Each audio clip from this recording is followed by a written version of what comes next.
believe that I am the best person for the job of President of the United States. My unique talents give me the ability to be assertive and diplomatic at the same time. I'm a person who will spike the conversation, who will get politics rolling and stimulate new questions and new answers to our current political dilemma facing our nation. I believe I have a keen understanding of the economy and how to improve where we're at relative to other nations around the world. I believe that our goal at America's Third Party was to create a very strong platform in which would propel the American people forward with new opportunities and a new possibility of creating a better nation, a cleaner environment, and less war.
Give me the ability to be assertive and diplomatic at the same time.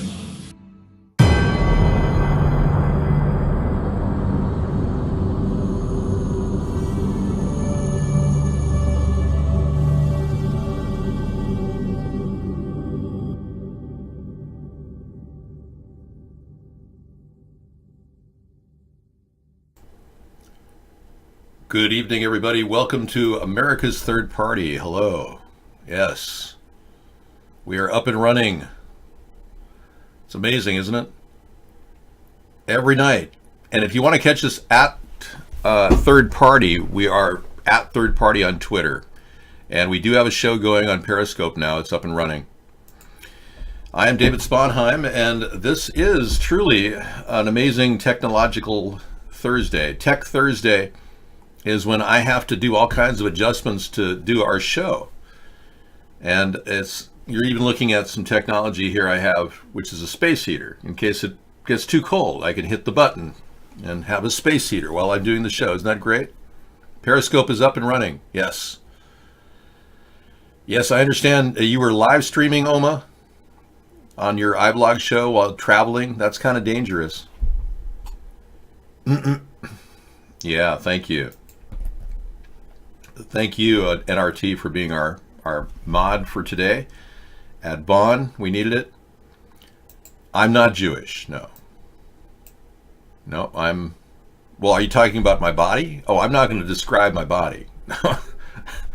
No, I didn't realize you're born Jewish, but apparently some people are. Yeah. All right.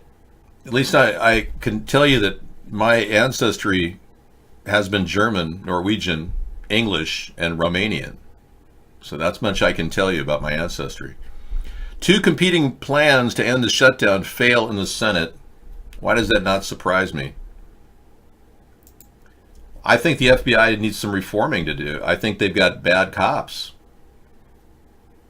Yeah, the thing is, the FBI, we found out from Republicans in the House, the FBI has been kind of manipulating stories to suit their needs. They were pro-Hillary, so they culled the emails that Hillary had found or had on her private server that somebody found. Probably Seth Rich, and Mueller never investigated that. But there was a guy named Strzok who was the FBI agent that actually culled all the emails so that nothing had anything to do with Benghazi. It's like he purposely kept things out of the news, which is totally illegal. And I thank the Republicans in the House for doing that. I think outer space is a gun-free zone right now. Yes. The White House has drafted an emergency declaration that would direct the Pentagon to build a border barrier and use $7 billion in various allocated government funds for that purpose, similar to my idea. Yep. CNN reports to have internal documents to that effect. Thank you, Meow TV. Well, then they're probably going to be doing that. I think that working around a stalwart and entitled Democratic leadership, Nancy Pelosi and Charles Schumer, think that they're so special. And it's so pathetic that they're using this as a big grandstand moment when we truly do need a fence. And it's the idea I came up with in 2008. I measured the miles needed, 1,000 miles, that Donald Trump liked so much that he's been talking about it ever since. And he wanted to call it a wall, but it's really just a fence. Barack and Michelle are tied at the hip. I mean, how do you pull off the biggest fraud in American history, pretending you're not gay and not a Muslim when you're in fact a Muslim married to a transgender? They are tied to their lie. They can't separate. That's why they stayed married. Yeah, they absolutely have committed the biggest fraud in American history. But Donald Trump has outdone them by working with the Russians to get elected and to rig the election against Hillary Clinton. We see Donald Trump in this level of corruption that our country has never seen before. Yeah. And for your record there, I'm not wearing shoes. I'm wearing wool socks. I had wool socks at the cooking show too. Salsa in a chili is fantastic. Yeah, this is not in any way a bad hairstyle. I can't even imagine you thinking it was a bad hairstyle. I like it. Thanks. Why don't you just stop touching yourself? That'd be better. I know. It's kind of off topic, isn't it? Well, I'm trying to address the issues in the chat room. That's what I do. I have probably been the most interactive person in American history to talk on a daily basis with everyone I can. Left, right, center, you name it. And I can tell you that this effort is not something that anybody can do. I was trained in audiovisual broadcasting as far back as 1971. I've been doing this since 1971. Isn't that amazing? Anyway, having the history of working in radio, television, doing voiceover, and also having a real, genuine desire to study politics, I've always felt that this is the best formula for a better solution for our America. America cannot possibly have a person who's not transparent as president, and I've been the most transparent anyone can be. Donald, you don't know what's going on in the Oval Office. You don't know if he's hanging out with one of his 22-year-old blonde press assistants, Carolyn Sunshine. You don't know what's going on there. And I can tell you that you will know what's going on in the Oval Office when I'm president. I'll have a live camera. We will have a show on a daily basis running 24/7. Various people will be hired on budget under C-SPAN to man the chat room, and I will come in for an hour to an hour and a half every night and take on the tough questions that you people post on polls. Now, this is a whole formula of refining the wishes of the American people and getting people to vote on them. And we won't allow people overseas or VPNs to vote on these. You'll have to be US IPs to vote on these. But you're going to look at the real feeling of America on a daily basis.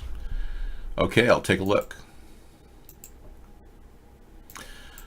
All right.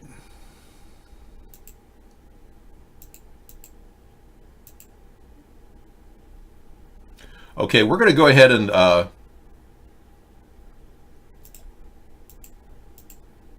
we're going to debod NRT because he's obviously not working for us when he unbanned Lot Lizard.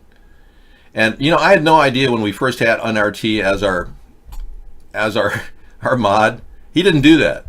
And it's good that we now know that he is a Lot Lizard person. And you know, that's a real low blow what you just did, NRT. You just went from being modded to banned in the show. Bye. Don't ever pull that fake manipulation off again. Not under any name. That's wrong. So the Senate and the House still have competing plans, and they don't know how to end the shutdown.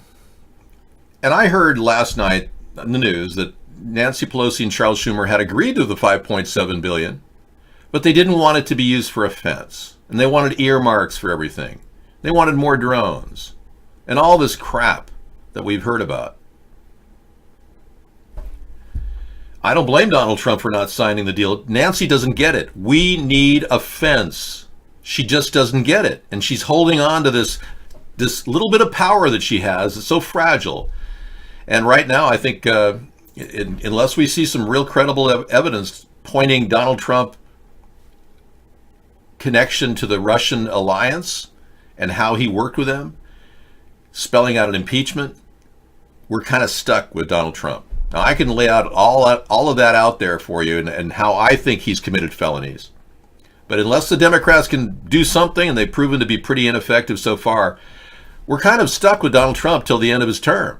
So I think we have to realize that the fence is needed and that Nancy and Charles should get behind it, and we should get this budget back on track so that nobody loses any more money. And we're paying these people vacation pay. That's how much money they get. Yeah, it's pretty amazing. Vacation pay. Okay. Do we have that person in the room? Okay, we got to get you out of here. Okay, you're not invited here, buddy. We've seen you all over the place. Everything you do points to problems for us. No, he did deserve it. Yeah. You don't unban people without my authorization. Anyway, he was taking advantage, and I appreciate any info you guys have on these people. I know. They're paid to monitor the room. What's going on? Howie, you came in late. You missed the celery sequence in our show. Yeah, where have you been? No, you don't have to tell me where you've been. It's okay. We got people in our chat rooms that are regulars here. Well, it's not a wall. It's my fence idea. Okay, it doesn't matter. It's still moving forward. We're going to go ahead and pull this down. Anybody who comes in here making slander statements will be banned. We don't know. We're fairly sure those two people are separate people. Timely trade-in PG&E options. Check this out. You know, I've been accusing PG&E of possibly orchestrating the fires in California through various means. And now it looks more and more like their bankruptcy is going forward. But watch this. A well-timed trade in PG&E options reaped a huge paper profit after shares soared 74% when a state regulator cleared the company from any responsibilities related to the 2017 Tubbs wildfire. Minutes before the shares jumped, unnamed trader paid $200,000 for 10,000 call contracts, betting on the shares rising above $12 by February 8th. And PG&E shares were at 7.34 at the time and went on to end the day at 13.95, sparking the paper value of the contracts to $3.7 million. Somebody's doing insider trading with PG&E, and I think I know exactly who it is. The greediest people in the world who underwrite this public regulation company, this energy company. And I think you all probably know who underwrites our power companies, don't you? The Rothschilds, the richest people in the world. Isn't that interesting? Okay, I'll unban them. Yeah, I'll unban them, but don't ever pull that stunt. You won't be mod again.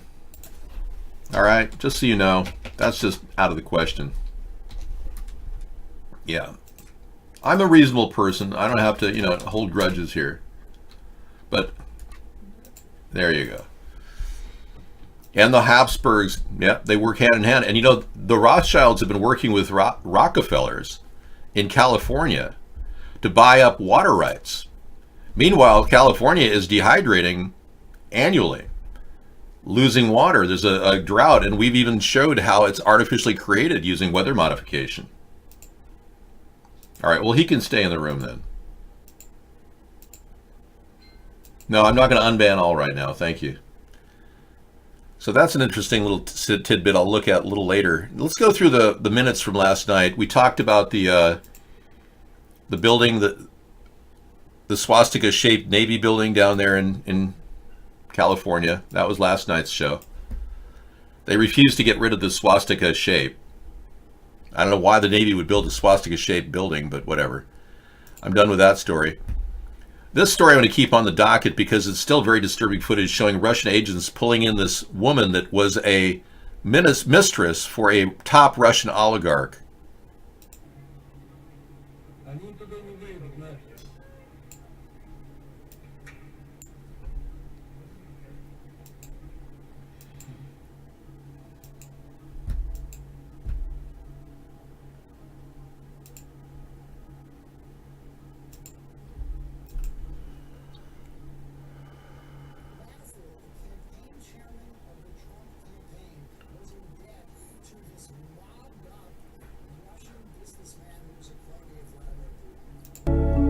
Okay, according to Navalny, this woman, Vashukevich, was soon arrested while traveling in Thailand.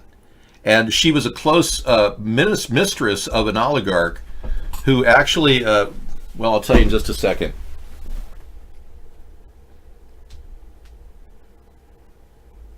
Thank you. I had a little problem with the camera there. Yeah, and she was the mistress, and she claims she has the goods on Donald Trump and his connection with Russia. But Russia arrested her in Moscow. She was on her way to Belarus, but Russia had no reason or justification to arrest her. Vashkevich's bizarre tale began last year when she was arrested and jailed in Thailand on prostitution charges.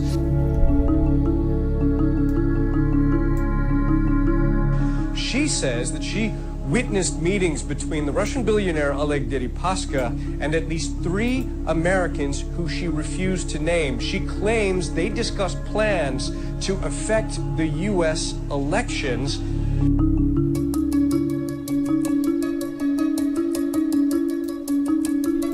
If America gives me protection, I will tell everything I know. I'm afraid to go back to Russia. Some strange things can happen. We're worried about her safety, and I would be requesting her to be released to our custody or a UN agency at the very least. I don't have any Russian connections. She will tell the truth about what she knew about this man. Now, what's really interesting about this, she does look a little like the Latvian girl, yeah.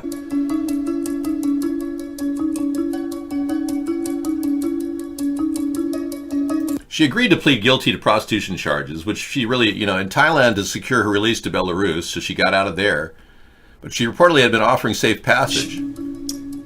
On her way home to Belarus, she reportedly had been told that even though she would have to stop in Moscow on her commercial flight on the way home to Belarus, she would be allowed to proceed home. But today, when she landed in Moscow for a change of flights, she was arrested.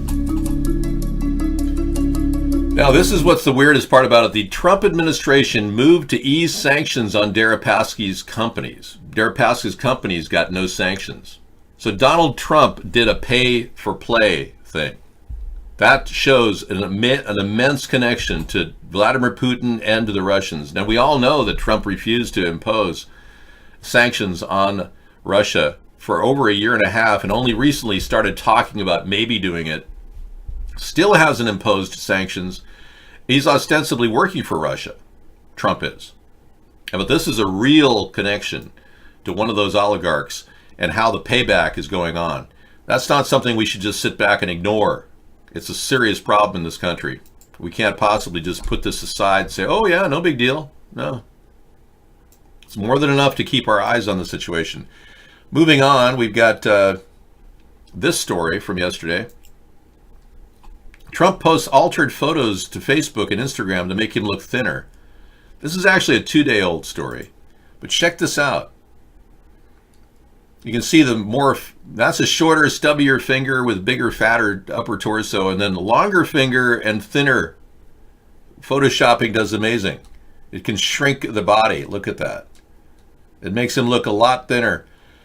That's something we should be concerned about. Him willing to use Soviet-style alterations of media to get him looking good. And then this bombshell. Giuliani says his Moscow Trump Tower comments were hypothetical. Now, because Giuliani didn't get the date right, as to when the Trump Tower meetings were supposed to end about the Moscow Trump Tower? Yeah, thinner as in still fat, right? Well, Giuliani's now backtracking from this and backpedaling and acting like, oh, it was just hypothetical. Is he his lawyer, or is that hypothetical too? Is Giuliani hypothetically his lawyer? I don't know. And the House is doing everything they can to keep a strong position, and I appreciate the work that the Democrats have done in the House, voting 357 to 22, and that means that Democrats and Republicans voted strongly to bar President Trump from exiting NATO, because NATO is such a strong ally. Now, if Trump gets a call from Vladimir Putin ordering him to get out of NATO, this is going to be a direct conflict with the House. But meanwhile, the House is gearing up with investigations into Jared Kushner and why he had top secret status in the White House all these years. Thank you very much. I've been talking about that for at least 2 years now. So the House is moving in that direction. And if we could get bipartisan support across the board like we did here, to not abandon NATO, our strong allies in Europe, which is important that we stop Russia by being a part of that. If we could get them to do that, that'd be great. Yeah. But what we really need is bipartisan support, and we're not getting it, unfortunately. With a simple 2/3 majority of our country supporting an override of a veto, the budget could be fully functional right now. So I'm asking House and Senate, what is wrong with you people? Why can't you just agree to bypass Donald Trump's resistance to a budget? Let's just move together, 2/3 majority, make it happen, and nullify Donald Trump and make sure he knows that what's up next is impeachment. If we can get 2/3 majority to stop anything he does like a veto, we can certainly get 2/3 majority to impeach. So think about that, and think of the power that the Republicans would then have in saying, yeah, we remedied a wrong because this guy is way out of control. Thank you for saying that. Trump should have stopped tweeting about 2 years ago. He started tweeting out of control. The tweeting has destabilized our political environment. We're now dealing with it. Nothing is possible. I will. Thank you. Sorry I forgot that. You don't need a tax return, buddy. You've made so much money, it's not even funny. Yeah. You're sitting on loads in cash, censoring me, and have the audacity to come into this show after censoring us over the past few years and doxing us. That guy has some gall, I'll tell you.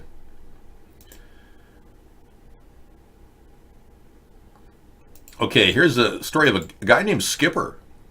Everybody I knew named Skipper was always weird. Skippy. Remember Skippy? In the 1980s, local police piece on the Skipper, a man who skips everywhere. His goal was to make Americans skippers. This sensation is absolutely one of the most extraordinary, joyous sensations that a person will ever experience, Bill Martinelli says. Enjoy. And he skipped everywhere. He likes to get attention. Who is that character? He hopes to start a new craze. And he wants to make money. His name is the Skipper because every... You know, this was a story in 1982, but it's not a story now. Thank you. Yes, I'll be running for president in 2020. I'll be officially running in a short while, probably by June. I'll have my paperwork sent in. We've been testing the waters for quite a long time, and I'm convinced that we need a third party. I wouldn't be running every single cycle if we didn't need a third party, but the question is, do I have any mainstream media attention? And the answer is no. They don't want me to be on TV. They won't let me be on TV. They won't let an honest person run for president in America. Now, if you're an American and you realize what an outrage this is, you can imagine how I've felt the past 10 years being censored in my own country. It's ridiculous.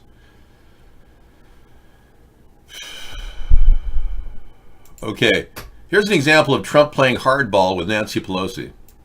This is a pretty funny Twitter message. Look at that. Isn't that cute? Oh boy, oh. Yeah, Okay, was good it night. okay? Oh, I'm sorry. I'm sorry. Nancy Pelosi has a big power over everybody, it seems. She has the Democrats captivated by her amazing charm. I'm not sure what's going on. I mean, I think the Democrats are so incredibly uncreative at this point and stuck in the mud. Yeah, I'm not going to bed, but you're going to bed? Okay, sleep well. Good night, Evil Dance. The Democrats are so stuck in the mud in all their thinking, and they won't even take new ideas. Now they're open into, socialists like Ocasio-Cortez. They're bending over for communism and socialism. So the Democrats are no longer a relevant party in my mind, and that's why I want to fill the place of the Democrats and the Republicans by offering everybody on both sides something that they really want. The Republicans want no gun control. I promise them no gun control. The Democrats want a more robust system to verify people. I promise them more verification opportunities, but nothing mandatory.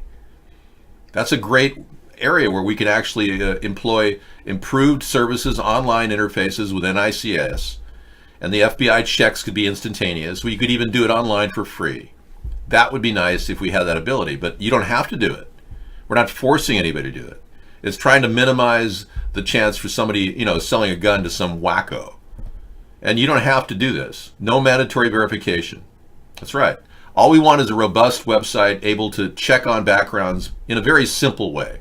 If you've got a hardcore capital criminal looking for a weapon and they're buying from you, you might want to know that. And that's designed to give the seller at least a heads up. Now, that's just one idea. The environment, which Donald Trump ignores, is falling apart. And worse than that, we've got a massive amount of pollution being dumped on our heads on a daily basis that the Democrats, Republicans won't even look at. They say that if you believe that these lines in the skies are chemtrails, you're a whack job. That's what they tell people. I mean, how can you turn this down and say, oh yeah, that's just condensation from mufflers or from jets flying in those cold skies? No, they are literally poisoning the skies and creating a chemical nightmare in the air we breathe. And they're doing it, getting away with it, because we don't have any political power. That's a fact. And they've got us believing that somehow we have all these wonderful things with the Democrats, Republicans. We don't have anything with these people. The Republicans continue to give kickbacks to the ultra-rich. We've lost over $5 trillion with Donald Trump and the tax breaks for the rich. $5 trillion is unbelievable. We'll never recoup this. We've got a few people who were involuntarily committed to an institution because you talked about chemtrails. Wow. Rancid Chicken Chef, thank you for sharing your personal story. I mean, the world around us is looking at anybody who talks about chemtrails as a whack job. When we, all of us who sit here every night, except for a couple of holdouts, realize that this is just a chemical nightmare. They're making a soup of chemistry in our skies to do what is called weather modification. And we even tell you the science behind it and show how Tesla developed this science over 100 years ago. And we explain this, and the Democrats, Republicans are never going to stop the chemtrails. We're always going to be breathing pollution from those things. They literally want to destroy our environment. The people that are doing this. Democrats, Republicans are oblivious to everything. So we got that going for us, which is nice. We got a story from a former CIA officer, Philip Giraldi, came in last night at the very end of our show. He says Israel is really dangerous. This is very shocking bits of information. And we got some really weird things from Anita. Anita sent me a video describing how there are people who are abducting children who are part of this Ashkenazi operation. All I can say is the Zionists are clearly trying to control our government and make us do things for Israel. Now, I don't see Israel as an enemy. I see them as an ally, but I don't see them running our government operations and dictating our foreign policy. Philip Giraldi has recently written on an interesting article saying some damning things about Israel and the Turkish government. He said that the former National Security Advisor, Michael Flynn, was recently compelled to register as an agent of Turkey after he received $530,000 in payments to support Ankara's view regarding those who believed to be behind last year's coup. Michael Flynn got $530,000, and Donald Trump made him our national security advisor.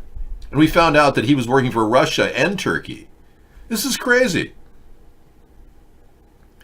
Okay, Flynn's a bad guy, but what about Israel? Said Giraldi. Ironically, he wrote, the most powerful and effective foreign government lobby in Washington is so dominant that it's been able to avoid registering for the past 55 years.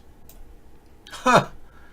The American-Israeli Public Affairs Committee, AIPAC, was last confronted by FARA when its predecessor organization, the American Zionist Council, was pressured by JFK and his Justice Department in 1962 and 1963. So they're not even registered. The American Israeli Public Affairs Committee, and here I thought it was a political action committee. Boy, was I wrong.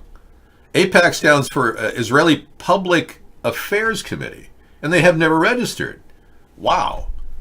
Kennedy's death stopped that effort and ended White House attempts to hold Israel accountable for the development of its secret nuclear weapons program.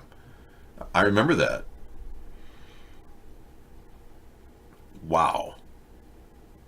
Which it depended on nuclear material that was removed illegally from the United States with the connivance of a company located in Pennsylvania called NUMEC. I didn't even know that either. It can be argued that Israel has its fingerprints on Kennedy's death, too.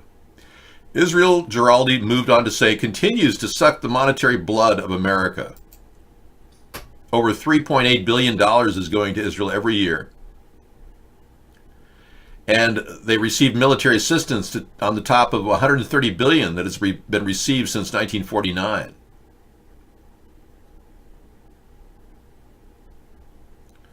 Protecting Israel in international organizations like the UN has sometimes marginalized the U.S. and such bodies, and the lobby's influence over American foreign policy has been noted. In 2010, General David Petraeus stated that Israel's policies were putting American military personnel in the Middle East in danger. He quickly recanted that, however. So General Petraeus had his wings clipped. You recall when he was with Paula? He was under surveillance for over a year with this woman, Paula. Yeah. And the FBI called him in right before he was going to testify on the Benghazi situation and the Benghazi situation was going to be his big moment to talk about what Hillary was doing. Remember that? A day before, the FBI said that he was committing a crime and that he was under investigation for having a relationship with this woman out of marriage. Paula and he were very much involved. And they had motel pictures of him and Paula, all kinds of things. The Paula Broadwell affair, they call it.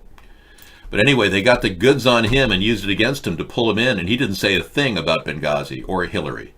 He was quiet as a church mouse. Apparently, he was more aware of the AIPAC control over our foreign policy than anyone would even know. So apparently, this is a huge thing. Well, he did betray us. Yeah, he caved in. You know, he has a felony. You know that, right? He's a felon. He's on probation. They got him for sharing secrets with this woman, Paula Broadstone.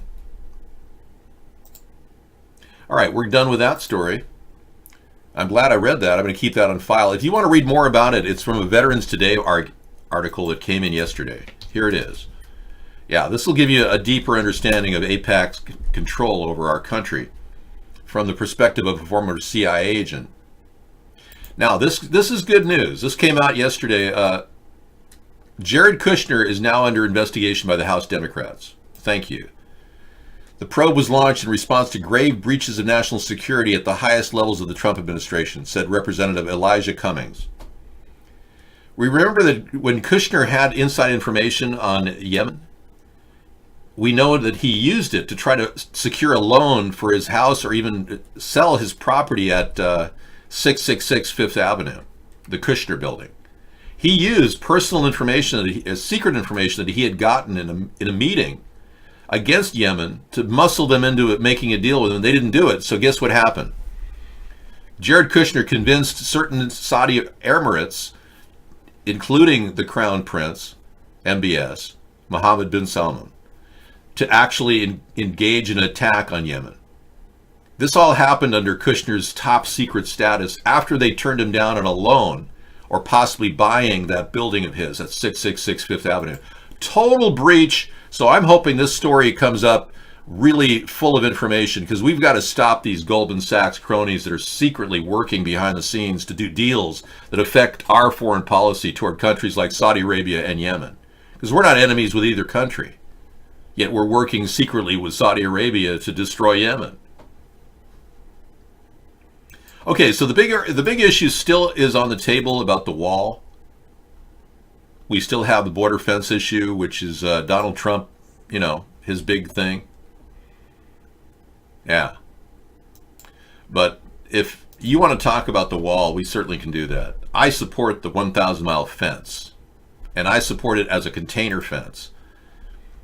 Something that's affordable at all levels. I can do this for under $1 billion. A 3-level container fence is possible.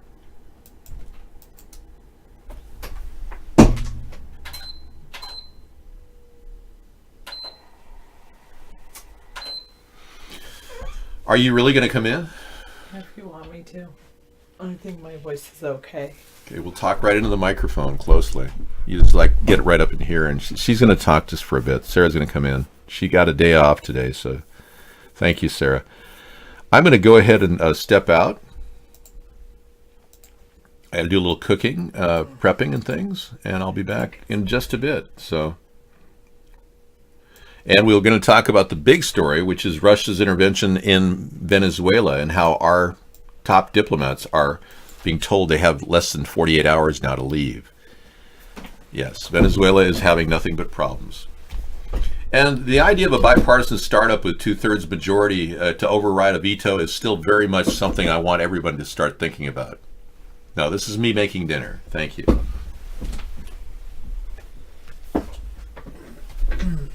Yes, thank you, David. Thank you, Sarah. I haven't really talked in 24 hours, so if my voice is a little off, that's partly why. I'm just stayed in bed today and tried to clear my voice, and obviously it still needs a little bit of work. Eat some chicken lemon garlic soup. Well, David is gonna, I guess, make me some soup. Maybe. I think so. Don't eat the chili that he made. Well, the tomato probably came from my garden, so it's probably okay. Oh my goodness. Thanks, Leland.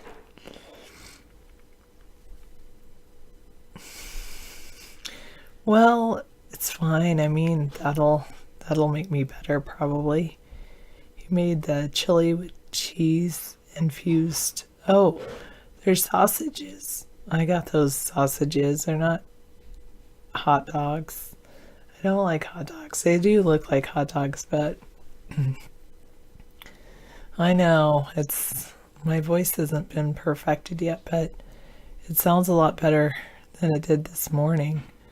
This morning I couldn't even talk at this level.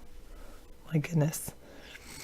Yeah, even if I tried to talk at this level, it was just like silence would come out.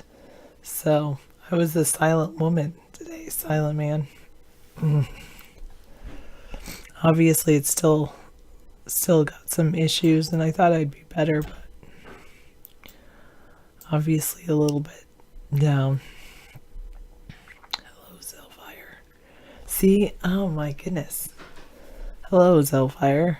There we go. I did just have some pomegranate, hoping that would help, and it did help a little bit. But yeah, I pretty much stayed in bed all day. I did a little bit of paperwork, but that's about it. I don't know if I've had Ricola before, Zellfire. Well, All right. So, should we take a look at the news, or I'll just respond to your questions? What's the TV I'm watching to feel better? I know. I could type to you instead. You bought some blueberries. Yum, Jacket Pockets. I finished up, I was in the middle of an Amazing Race season, so I finished that season. And then I've been watching Hell's Kitchen. And then David and I watched a few episodes of the Marvelous Mrs. Maisel. We've been doing a little bit of that.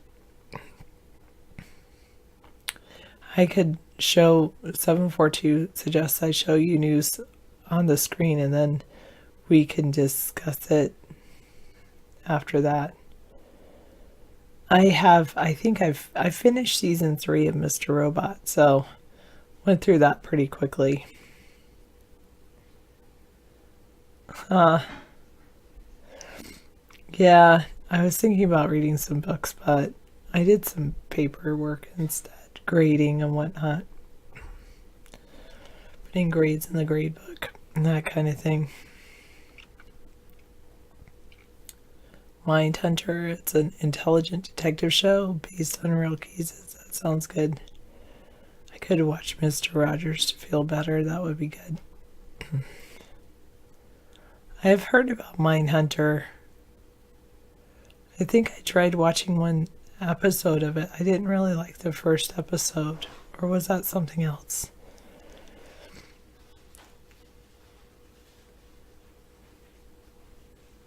The Punisher season 2 is on Netflix. I think David watched that, but I'm not sure. It's boring at first, but then I could fall asleep to it. That's true. Today, I had too much to do to fall asleep.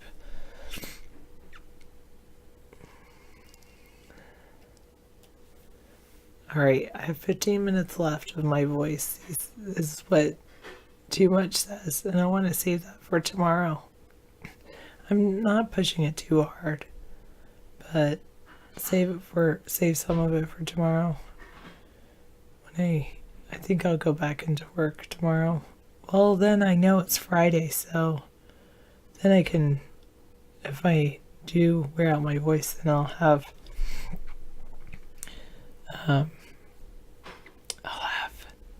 can I go like that and just whisper? Maybe that's better.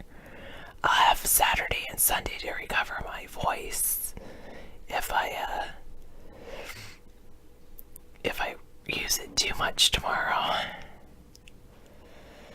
That's what I would say. This doesn't hurt. No, it doesn't hurt too much. Actually, the nice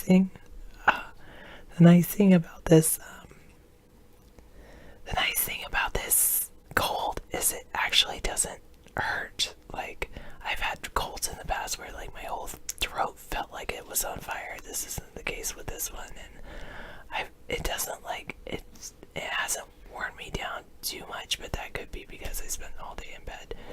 But it could be like, it could totally be just because, there we go, I had to bring the microphone up to my mouth. Yeah, but it doesn't like have a chest thing or too much nose or head or weak feeling. It just affects the voice box, really. It's like laryngitis or something. This should be an ASMR podcast, people are saying, because that's the kind of thing. Yeah, both of them are a little difficult to use, I agree. Season says OBS and XSplit are hard to use. I find that the green screen on XSplit is much better than the green screen on OBS, or at least it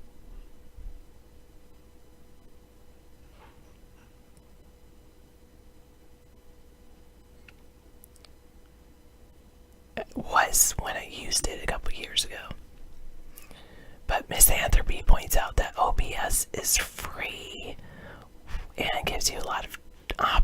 guys, if you know what you're doing, you have to totally, like, try it out. Yes, I'm a noob, I would say. Okay. Sorry, I try to use my voice, but it's not working too much. So I guess I don't think it's OBS like this. gives you more options than this. This gives you way more options. David says XSplit is better. I love XSplit. Yes. I really like it. Fireside Whisper Chat with Sarah. Your voice really needs to rest, so I'm going to go really quick. You don't have to. I just realized. I mean, I haven't tried it all day, so. You haven't used it. You're going to have to rest it again. I'm going to be right in. But thank you for giving me a little break. I'll be right there. The good thing about having a voice like this is it forces me to listen more. Instead of talking too much, it forces me to listen, but it's difficult to listen when you're doing a chat show like this. Now I can totally feel it in the back. A little bit. You went through the process of making a server address thingy, and then it needs to get the site's address. Why make one if you need to copy the main sites? You're talking about like the RTMP feed. You need an RTMP site to upload the video to, is what you're talking about. I think Seasons. But yeah.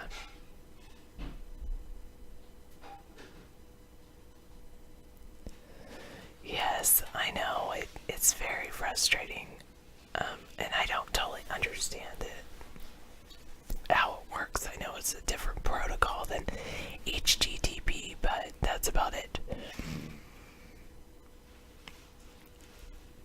I don't know, maybe Frog Dog is just trying to stay warm. I do have cough drops, but I haven't actually used them.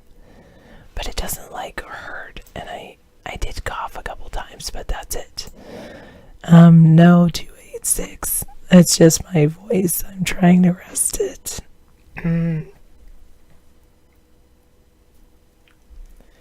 Hey, everyone. I hope you're having a great night. My goodness, that's a big bottle that you're drinking from Seasons. Is that what they call a 40-ouncer?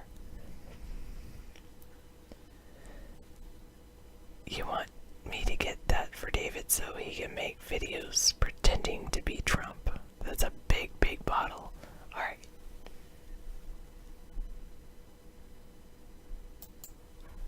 What does edging mean? It's 32 ounces. Alright, man, that's...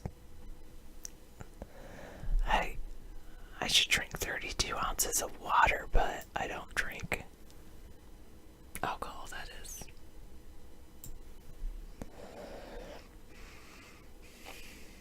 Agent Cooper. Oh no, I'm sorry. Thank you, Leland.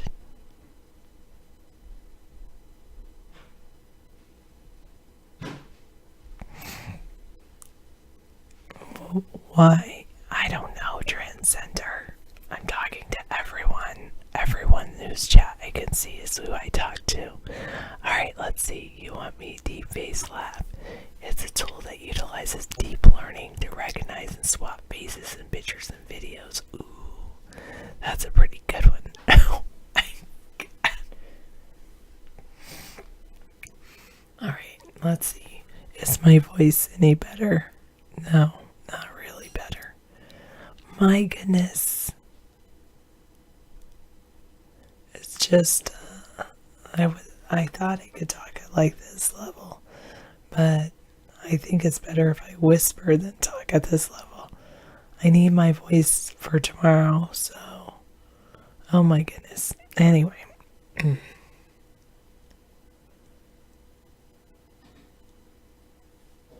Well, I'll run it by him, Jim Bob, and see what he has to say. My voice was, I think, better yesterday. And then this morning, I knew I was going to take today off, but I woke up this morning and I tried talking, and it's about like this level. And then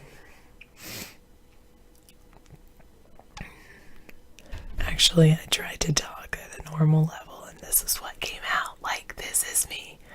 Am I purposely whispering? I don't think so. There we go. I think if I just talk, maybe, then it will come back, but I'm not sure.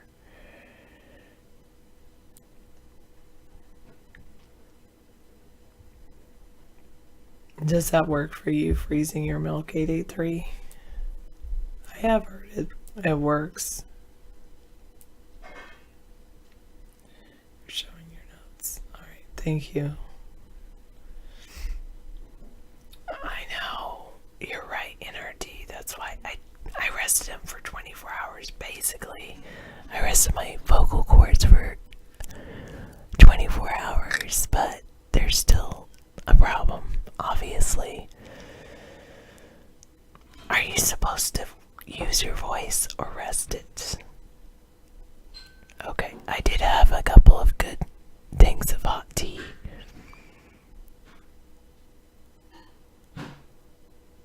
I think milk will freeze. That's why they have like these things called, what are it's like ice milk is frozen milk.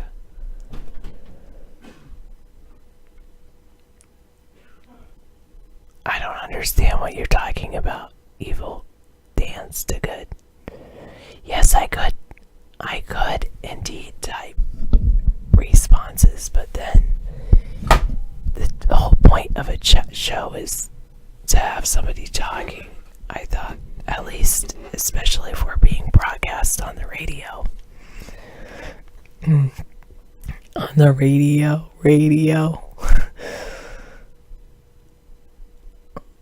Maybe it depends on how much milk fat is in it, if it will freeze or not. 712. What children? NSYNC. Canadian. What children? I didn't know you had children.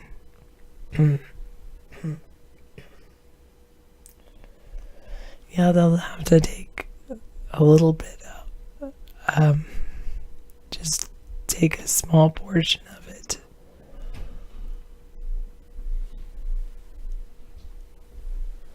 Is 2-3 mean 2/3 in this case, or February 3rd?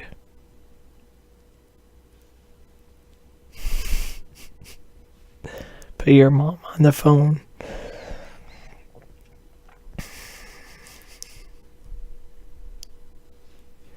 Well, David will actually probably post this on YouTube because he is recording the whole thing. You'll just have to find the actual spot in which he's on. I'm broadcasting. There you go.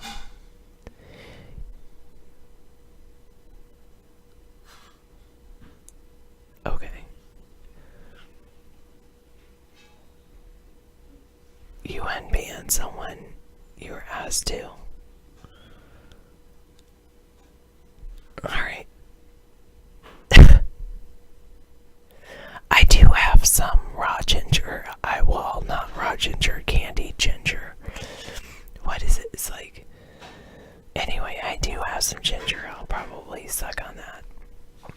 And it's just my vocal cords. At least I don't have that illness that causes some kind of weird paralysis or something. But yes, around the 40-minute mark is when you'll have to see if I'm on doing this whisper thing. David probably wonders why he can't hear me from the other room. But that's okay. Alright. Man, I need it to be like at least at this level tomorrow. Like all day. That would be good. And not have to like raise it any higher than that. It would be good if I could teach at this level. But see what happens when I try to work on it at this level. Then it's just starts to go. Oh no. Oh goodness. But fortunately tomorrow a lot of it's I'm gonna have. Alright, I have Friday's testing. I have to give you an immediate break because you've done enough. Thank you. You're done for the night. I should No, you're good. practice. No, you're good. You just need to save your voice for tomorrow. So really, I mean, you can overdo the laryngitis thing. It can be bad. So I made you chicken soup, and there's also rice and chili if you want as an option. But do eat the chicken soup. Have as much of that as you want. Okay. I made you a quick chicken soup. Garlic and. You have a microphone. I'll talk to the kids. Yeah, exactly. You do. She has the best classroom. She has the ultimate technology in her class. Say, kids, are you listening to me? Yeah, are you listening to me? And you can turn it up volume. She can actually talk with a whisper to her kids. She has speakers all around. Yeah, it's really cool. You wouldn't believe how technologically advanced her classroom is. Take care, Sarah. Sleep well. Get some rest. You're done. Thank you for giving me a break. I need it. And she'll be sipping tea with honey. Yes, she will be. But chicken soup is number one on the list with garlic and oregano and basil and thyme and everything. I put the kitchen sink in that chicken soup, so it should help her. Chicken soup is better than, it is an old remedy. That's right. Jewish pellet penicillin, they called it. My release for a cure for a common cold is something that's already been hit. It's been on the market, actually. Zicam came out with a cold remedy that's sold in Canada. It's a nasal spray, but our government refused to sell it here. You may still have some from the original sales of this product, but this is an interesting example of how our government does things that just doesn't make any sense for the average American. Now, Donald Trump is bragging about pharmaceutical medication going down in cost. Negligible amounts of reductions in cost of medicine. It's just like a token. It's a tokenism is what it is. But Zicam was on the market, and it was able to actually coat the inner lining of your nasal area with zinc, and it's proven to be very effective in preventing colds and minimizing the net effect of your cold. You know how deep into your system it gets. So, what did the FDA do? They pulled it. In America, you can get it in Canada, but they pulled it off the shelves in America. Get this, because 15 people that worked at the FDA said that they had sensitivity to not smelling things right after using this product, that they lost their ability to smell. Their olfactory senses were altered. Now, the people complaining were the people at the FDA, not Americans. Just the people at the FDA. And I followed the story, and they shut it off. They cut it off. Who benefits from cutting off something that really does work? All the other competitors. Every single other major competitor to nasal sprays, analgesics, anything that makes you feel better when you have a cold. Some things dry out your entire system, but it affects your heart. Zicam had a really nominal effect on anybody, and the people complaining were the FDA employees. I mean, come on. That's ridiculous. The FDA warned the zinc-containing intranasal cold remedies might cause loss of smell. That's right. And they warned consumers to stop using 3 zinc-containing Zicam products. Thanks, Transcender. Yeah, that was 2010. And it really worked. I mean, everyone was getting benefits from it. It was crazy. It was like, whoa, a little mist here, a little mist there, and then didn't get the cold. Wow. You got a playlist. Life After People, The Bodies Left Behind, full science documentary. I'll take it. I'll look at that tonight. Thank you. History in the Cosmos. That looks good. Yeah, we're always looking for new stuff to play here tonight. Yep. Good night, Dave. Sorry. No, you're fine. I'm going to unmod you, though, but thank you, DT. I didn't want you to think that you couldn't be mod because you have been a mod in the past. Oh, you've never been a mod? No, this is your first time. Thank you for modding. Good night. Sleep well. Well, we are, if we let our leaders continually do the wrong thing, seasons. Thank you. We've got seasons in our show over at iVlog. I assume he doesn't care if I put him on camera. Do you care if I put him on camera? You don't mind? Okay. Yeah, we got seasons over here. He's he's a guy who can cam up and talk about his position. You know, a lot of people are dying for a need to speak out on politics, and we have this venue. I love it.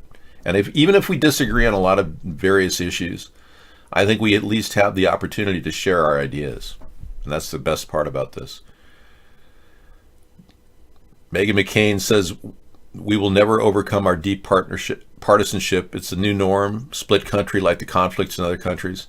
I think this is falsely engineered. I think they've engineered our minds socially to divide us. And this recent example of the Native Americans, I seriously doubt he's a veteran. I listened to his take on the veteran status, and it's all over the place.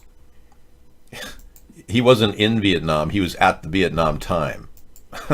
But apparently he went to boot camp or something and then went right into the reserves. I've never seen that happen, but the guy was a put-up George Soros guy who walked right into a group of young men. Literally walked right into him, humming and singing like this was his place to be at that time. And he provoked that. The Native American man, Nathan Phillips, provoked the incident. Everybody in America who were tweeting against the actions of the Catholic boys immediately put out retweets saying, didn't mean it, sorry, no, I'm just kidding. Yeah, everyone's kind of reeling from, so this is what we're dealing with. Everywhere we turn, we see these paid rioters like Occupy and paid rioters at Ferguson in Baltimore. These people were all put out by George Soros. George Soros has a vested interest in destroying our country and not uniting our country. He actually put $600 million into a hedge fund to profit from the demise of our economy.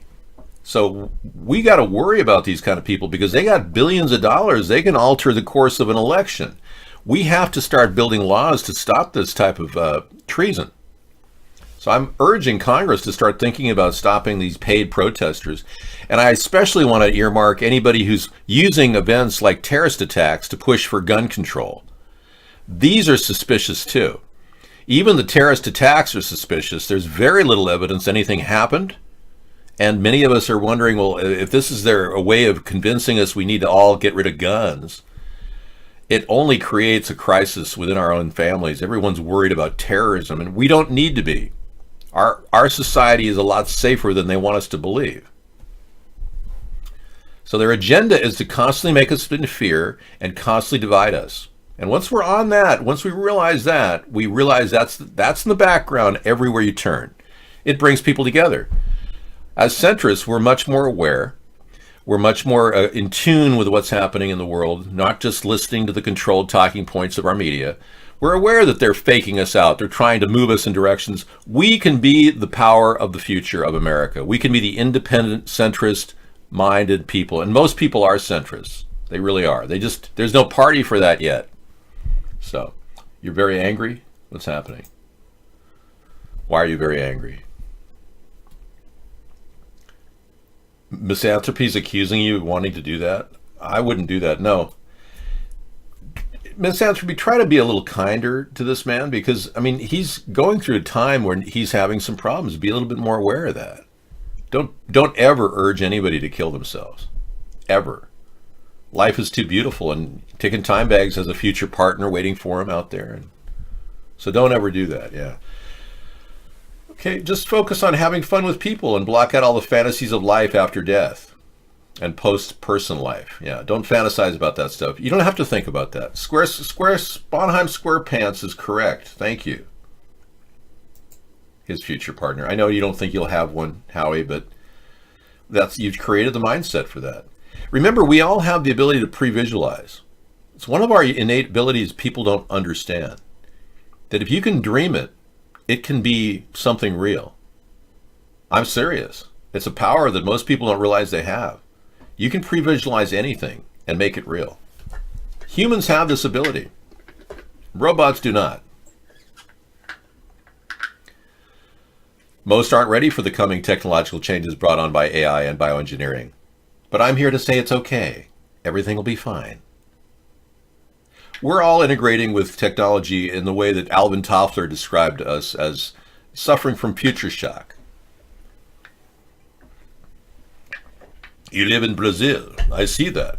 Buenos tardes. Buenas noches. Excuse me, yes.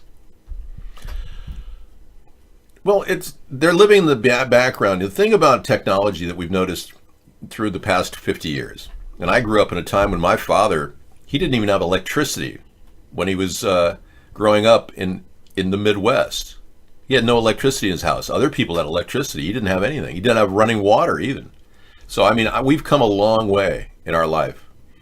The end of my father's life, we were all using cell phones and talking on the internet. And he literally saw within his lifespan a massive change. What are we doing though? We're living in the front world of a very, very complicated technological world. We're on the front side of the technological background. And somewhere behind the scrim, the Wizard of Oz is pulling the strings on everything we see in the front side. And that's where censorship has been coming into play, and how our government's been trying to censor people on YouTube, kicking them off whenever they have a discussion. That's just wrong. It should not be happening. No one should be kicked off YouTube, and there should be a group, an ombudsman group, that can actually stop YouTube from kicking people off without a review. There's no protocols in place. People can just be censored left and right on the most important video broadcasting network out there. Government hasn't made any safeguards to protect abuse.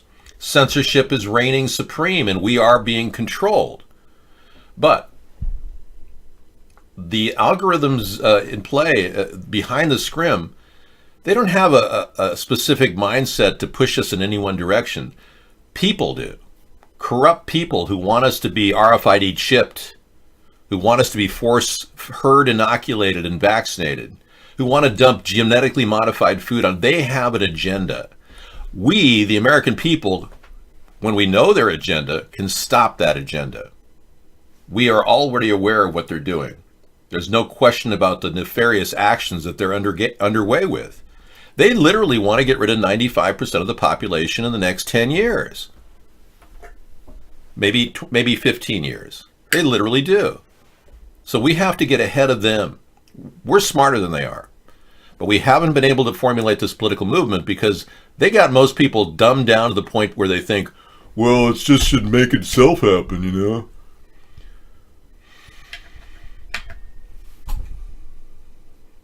Yes, my younger life led me to the frugal habits. Yeah, when I was 18, I was in the most horrible relationship anyone could ever go into. I literally went into the fire. It wasn't even a frying pan. I was in a 6-month relationship with hell, literally. That's one of the reasons why I didn't pursue my education at that time. I literally started business work on the side after realizing education was indoctrinating. But what took me to that side was the deception that this person I was living with pushed upon me. I understood deception at that point. I had lived in a kind of an ivory tower up at that point, number one in my class, high school, and certainly aware of the Netherland, but I had no idea people were that evil. So I had a terrible relationship, and it's just enough to change your ways and realize, well, you don't want to be in debt. You don't want to be going out drinking every night. These are number one things to live by. Don't go out drinking every night, and don't be in debt. Now, if you are an alcoholic, which many of you are, find the lowest cost buzz and stay away from the hard liquor, because that will destroy you. I've seen guys living 50, 60 years on beer and then turn to wine. So it's not going to kill you if you just drink beer or wine if you are addicted. I'm just speaking frank here. But many of you who are not, in any way encumbered with debt, you're going to live a better life, bar none. The relationship was something I'm writing about in my book, but it was a kind of a horrific experience. And then I lived in my car on the beach for about 2 years after that. I lived in a VW van. It was pretty cool. I kind of, got away from materialism, and I realized the real essence of life. It's not about having lots of money, because that won't buy you happiness. It's about pulling into a safe space that's simple, that you can manage, that you like, and finding that safe space. But if you're debt-free, that's great. But that's the goal. If you can get debt-free, Donald never learned that. He was always in debt, and he gave up so much of his money that at this point, he's kind of playing it on the edge of his life. When you're that desperate and you've got $1 billion debt note to Deutsche Bank, and the creditors are calling, he has to come up with $30 million every single month. I washed the van with a hose. But sometimes, back in the old days, they had car washes that you could wash the vans for 25 cents. You could practically wash your whole car for 75 cents. Now it's like $5 or $6 in quarters. So Trump is kind of a man on the edge of his game. He's living on the edge, and he's pushed himself to the max. And I guess he just wanted to put a feather in his hat by becoming president, because he doesn't seem to have the best interests of the American people at heart. He cares more about himself and his own personal gain and his family making money than he does about the homeless people that are on the streets right now in America. So I don't think he's making America great again at all. I think it's getting worse. And I don't think anybody could deny that when they look around. Yes, Florida's Secretary of State resigned, right? Some blackface photos have appeared. The Tallahassee Democratic newspaper published inappropriate photos of a man who's now stepping down because of a blackface thing. There's no reason why anybody should be stepping down from blackface. It's ridiculous. It is freedom of speech. In fact, it is the defining line of what freedom of speech is. There's nothing hateful about impersonating somebody like a president, like I did with Barack Obama. I wasn't trying to be hateful. I was trying to make people realize this guy who I was impersonating, and I couldn't have done it in whiteface, was a New World Order puppet. So these photos have surfaced of this man in blackface at a party. Billy Corbin, Florida's Secretary of State appointed, apparently was doing a little gimmick where he was posting blackface. Yeah. Reuters reported that Airtel said he was resigning immediately after they were published. That's ridiculous. He should stand by his position and he should stay in his job. There's nothing ridiculous. This is absurd. We are so politically correct that we can't possibly face up to the reality that we don't even have freedom now to do whatever we want. You realize this is a very slippery slope going down toward political correctness away from freedom of speech. You realize it's not going to do well for a lot of people. Yeah. The fact of the matter is, if you stand there and think that 45 years of entertainment that led to the current African-American music industry has in any way not benefited from the era of original blackface, wow. We would not have the history that we have now of musical history of black entertainments if we hadn't had minstrels that were doing blackface, that led to a black man doing blackface, Brown, who became one of the most famous, and then gradually more black people like Sammy Davis Jr. and Sidney Poitier got into the business. And then all of a sudden you saw a lot more. And we've seen all of that because of blackface. If it hadn't played, we wouldn't have Jewish tycoons in the record industry right now who lord over people. Because originally the people that did blackface were Jewish. They all were.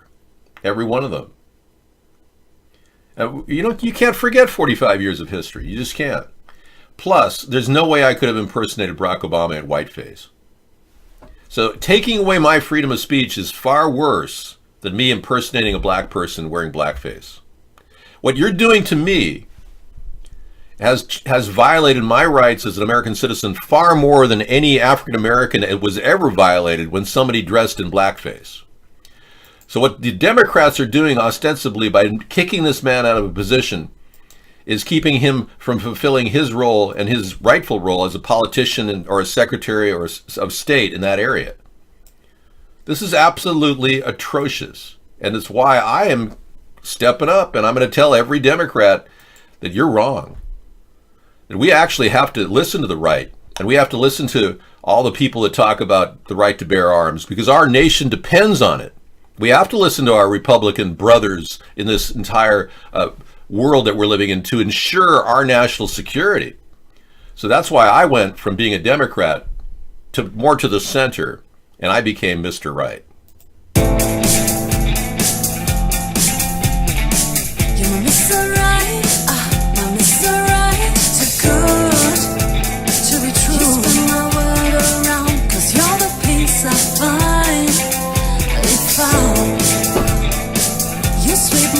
My feet, my heart stops to beat, cause you make me melt away.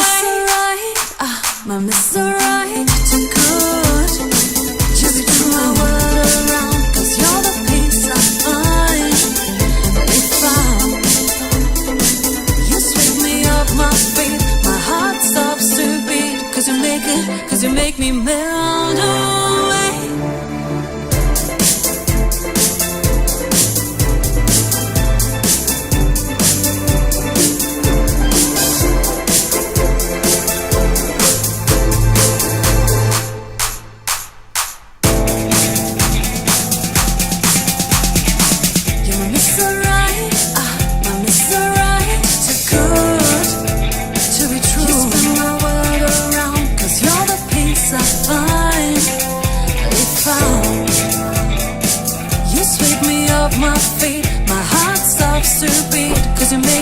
Cause you make me melt away. My Mr. Right, too good to be true. All right, Mr. Right has been played, and you guys had your chance to get your bong hit. Oh, you can think it's reprehensible all you want, but I don't even care. You understand, I'm more concerned about a tyrannical government than I am about somebody getting their feelings hurt.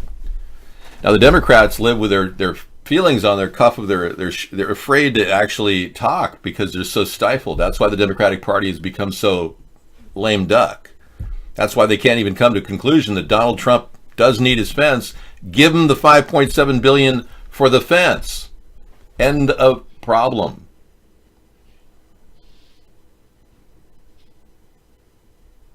I don't see how NRT is a victim here. NRT's got a good point. Could you attach old buses to blimps? Absolutely. Anything that can fly, we can attach an old bus to. Yeah, I was showing you the blimp plane tonight. I know. Anything we could strap on to the blimp pack will actually float. That's the whole purpose of this, is to use infrastructure that we've spent years welding with Hilly-Arc welders.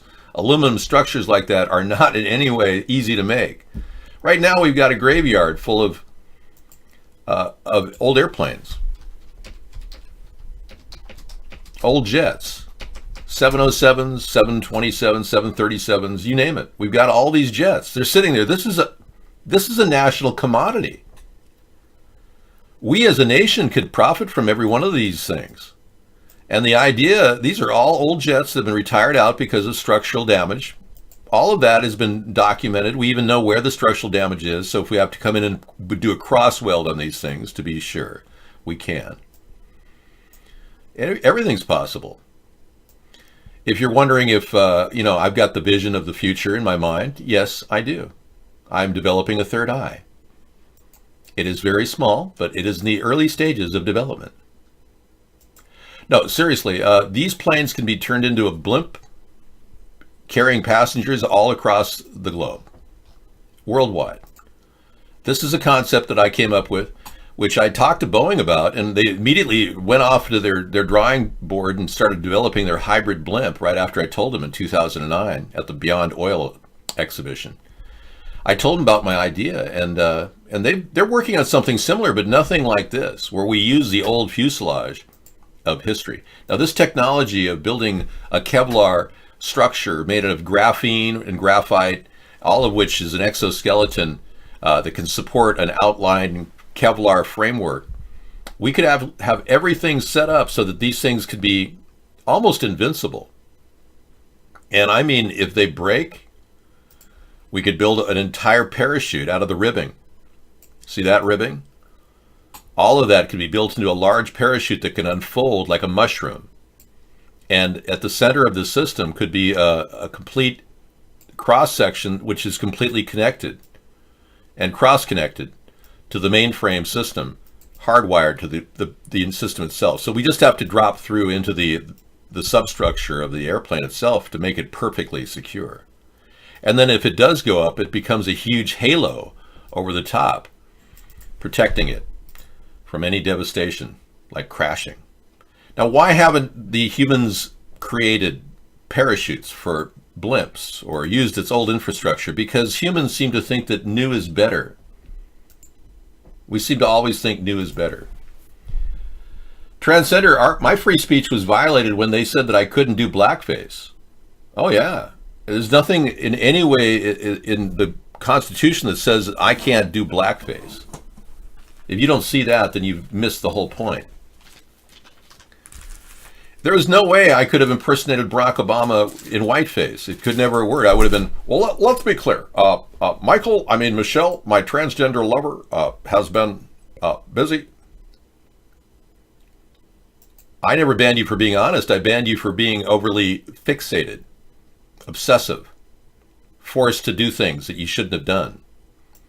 You were not banned for being honest. I even told you last night, I welcomed your honesty. But you fixate on something like the smell of women, and you've turned our chat show, into a joke. And you're wasting our time because your rhetoric has become unnecessary. Anybody can say anything they want about anybody on private property. I could say that I don't want lesbian, transgenders, bisexuals, or queers, or even anybody on my property. Yeah, every business in America can tell anybody that you're not allowed to come in here. You have the right to refuse business to anybody, and I will stand by that constitutional right of American business owners over any LGBTQ principle of, oh, well, we've got to be nice and make sure that everyone hires by quota and everyone should have transgenders working. That's not going to happen under my watch. The American people are not real happy with this LGBTQ crap. I got news for you. NRT is asking how we're going to respond to fentanyl bans if we do ban fentanyl, because it is so dangerous. Thank you. What I'm planning on doing is implementing a liberalization of the codeine and Vicodin and the Percocet pills. All those pills will be openly marketed. The reason I'm doing that, and I will make them much more readily available for people who need them, we're going to completely take a second look at how the DEA handles people who are addicted to pain medication. Many people right now feel like they're criminals. Cool, I've got an unplugged experimental documentary. Thank you. I'll take it. Many people think that they're criminals right now for just going out and getting some medication and having to be harassed by their pharmacist. Seriously, there are a lot of people on DEA watch lists now who are just Vicodin people that they use. Well, I'm just telling you, there are people right now who have told me that they were on Percocet and that they didn't like it. And they liked it better than they liked fentanyl, and that they were much happier on Percocets. Yeah, I'm serious. You can overdose on those drugs, but not like fentanyl. It's just too easy to overdose. That's why I think we should pull fentanyl from the market. But you'll still have pain relief. Don't get me wrong. I'm going to liberalize those laws to make sure that these DEA watch lists are lightened up. I have never done Vicodin or codeine. I think I had one Vicodin when I had a dental procedure once. And I recently had some dental work done, like as in, fairly recently. And I can tell you that the Procaine they give you, that has an effect in your body too. It's all related. And if you're on Vicodin, you better take stool softeners or something, or laxative, because you're going to get, constipated. Those drugs, those opioids, are very, very dangerous. And I don't urge people to use those at all. But if you're hooked on pain meds, you're going to need something to manage pain, because some people have severe pain. They can't get through the day without something like that. I knew a guy who had died once. He flat out died for about 6 minutes. He was dead as a doornail. They put the wrapper over his head for 6 whole minutes, and then he started kicking. He literally started moving in the body bag. I know a guy who lived through that, and they gave him bypass surgery when they realized he was still kicking. And came back to life, and he was brilliant. Young, very brilliant man. He talked to me about a lot of things that were very interesting. I said, did you have that moment where you felt like you were walking down a tunnel with a bright light? And no, he didn't. He was compelled to believe that he was going to come back, though. During that time period that he was dead, he said, I felt like I wasn't done here. I wasn't finished. Anyway, he's told me that he couldn't get through life without popping at least 6 to 8 Vicodin a day. That he couldn't even inflate his lungs to breathe. The pain in his chest was so bad, he couldn't live on less than 8 Vicodin a day. I don't see the problem with that. It's not like doctors right now who are claiming that if you've got extreme need for antibiotics, you can't take antibiotics because it could make bacteria completely immune to antibiotics, blah, blah, blah. That's a different story. That's a totally different. We're talking about pain here. Why would we cut off people from getting pain management? I don't get that. Okay, Jeffrey Guterman has made a statement. He said, you made a huge mistake shutting down the government to blackmail Democrats, and Mexico isn't paying for your boner. Your wall is a metaphor for your penis. Nobody wants to see it, and you can't get it up. At the real Donald Trump. Wow. Okay. Thanks for that input there, buddy. Yeah. Well, I don't know if that's true. I seriously believe that the wall is needed. Trump never knew how I was going to pay for it when I talked about the 1,000-mile border fence.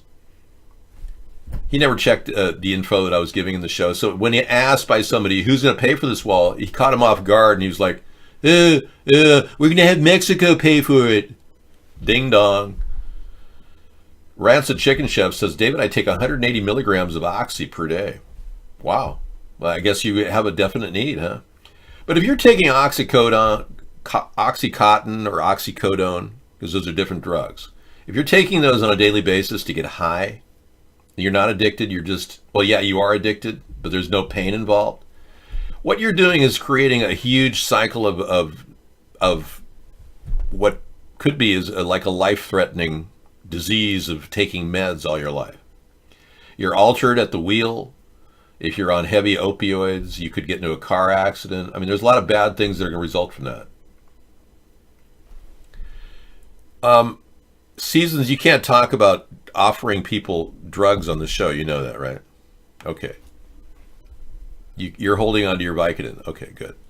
As long as you're not selling it to people, that's fine. But he's just sharing information about his Vicodin collection. I do know more about the efficacy of a wall than people who do years of research. The very simple fact that we have no adequate barriers to prevent hordes of people coming up through our border in the event of a disaster in Mexico makes me realize that this is a huge need we have just to have a barrier, because our only other option is to shoot people on sight. And I doubt any one of you would want that. Shooting people on sight, like Hitler did. Yeah. So I'm trying to be nice here. I'm trying to say, I just want the barrier up so we don't have to make decisions like that, because I don't want to shoot people on sight. But I think you have to realize that is one of the big needs for the border fence. Logic will tell you that. It doesn't even need proof. Logic tells you the answer to this question. Those barriers are not enough. The barrier near San Diego, Donald Trump is misinformed. The barrier near San Diego is adequate. But we need water barriers too. And people are still scaling up this slat fence that he created. Hey, Master Meatball is doing a little cooking show for us. Seasons is in deep concentration on the show and kind of checking us out. And Master Meatball is going to, do a little cooking event here for us. That's kind of cool. For those of you watching iVlog, you can catch him make a salad for you. Excellent. I love to do when I'm on road trips. I love to go into markets and pick up salad material and just kind of create a low-cost eating solution. When you're on road trips, the tendency is to go to McDonald's and eat, desiccated flesh. And it's just getting a salad into your body when you're on a road trip is so essential. And roughage is very essential. Even if it's not organic, it's still better than nothing. Like a salad shooter at McDonald's is better than a burger.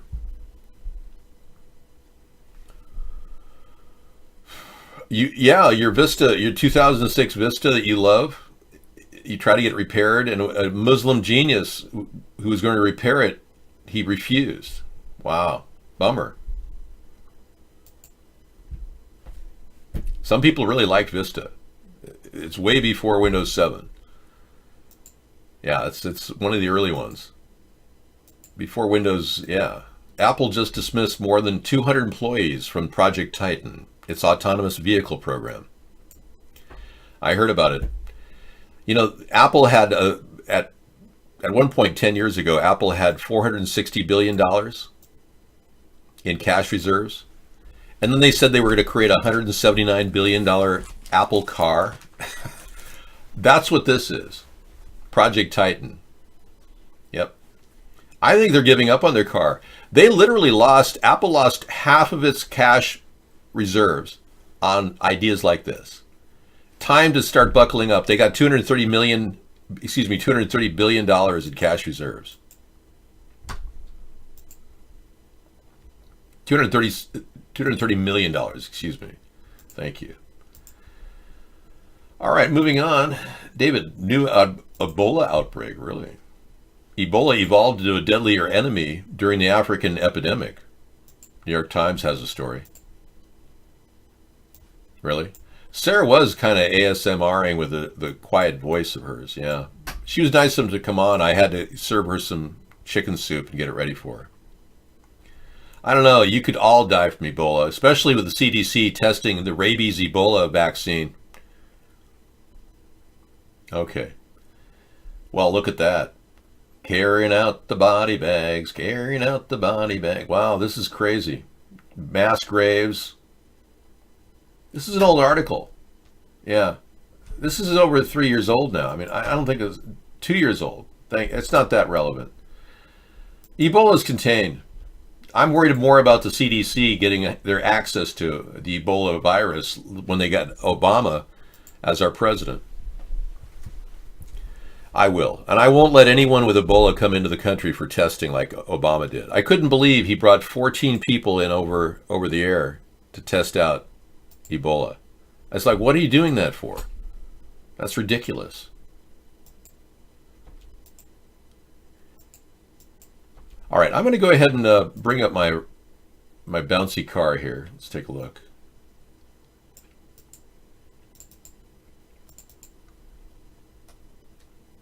I don't eat a lot of salt, no. You talking about my chili tonight? No, I don't eat a lot of that salt. I don't even eat that chili. I just eat small amounts. I see chili as lycopene, and it's like a vitamin to me. I just have a small amounts. No, I don't have any. There's no noise in the background. I have a very sensitive mic. I can only imagine how bad it's going to be when I get an even more sensitive mic. I don't throw any of the food away. No, I keep it. The chili I made tonight, that could be stored for 16 years in the freezer. If I plan on storing it, I'll store it for 16 years. I have it in small amounts. Everything's out of date because most of the food in my cabinets are prepared for Y2K and beyond. I've been preparing for Y2K since Y2K. Most of the food now, in the canned food, it's all the Y2K food's gone. Most of the canned food that I have now is about 4 to 5 to 7 years old. So I'm just working on that. I eat the older food and leave the newer food to go to rest. So that's how I do it. It's an 03 compact. You can go online and eBay is the way to go. But why are you fixated on that? Did your dad not get any more money from Mark?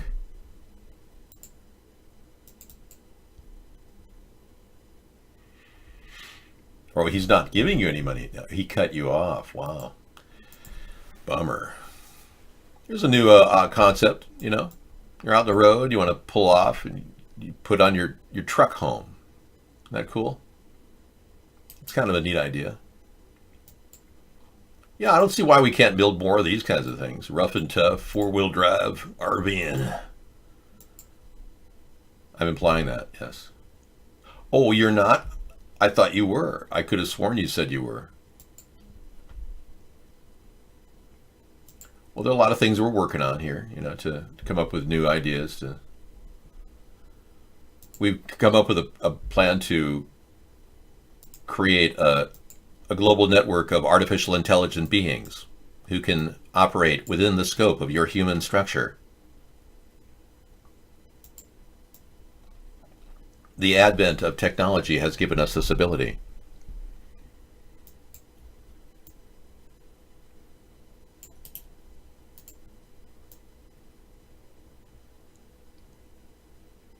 Feel free to ask me any questions. I will be your chat host tonight.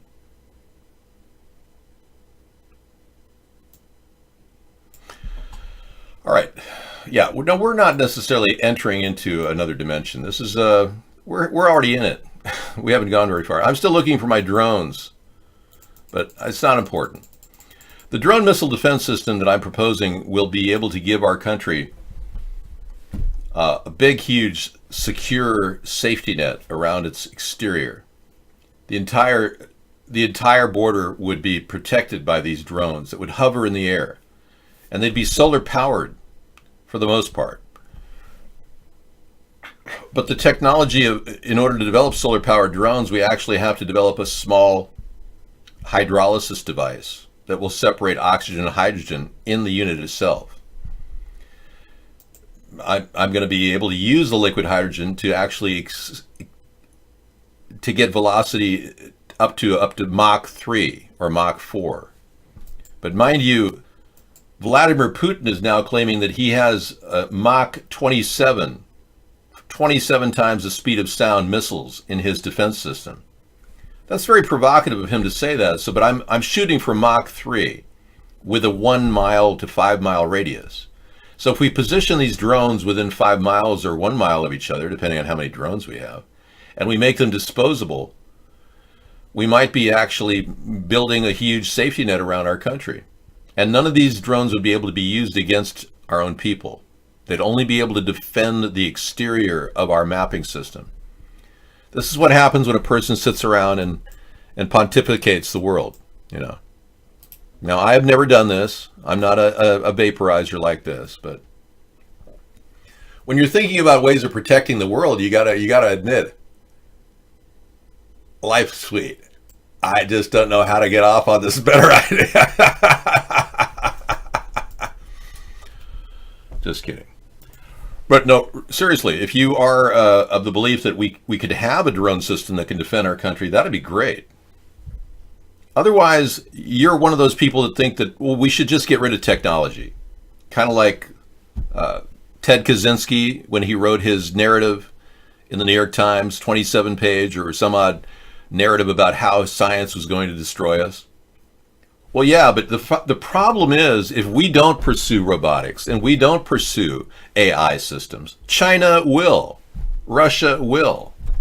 His manifesto, thank you. Well, I think Kaczynski has some good points, no question about it. But do you really think that by sitting here and crawling into a cave and sucking your thumb and not creating a robotic defense system, we're going to actually be competitive in the world? I mean, hello, do you really want our ass kicked in America?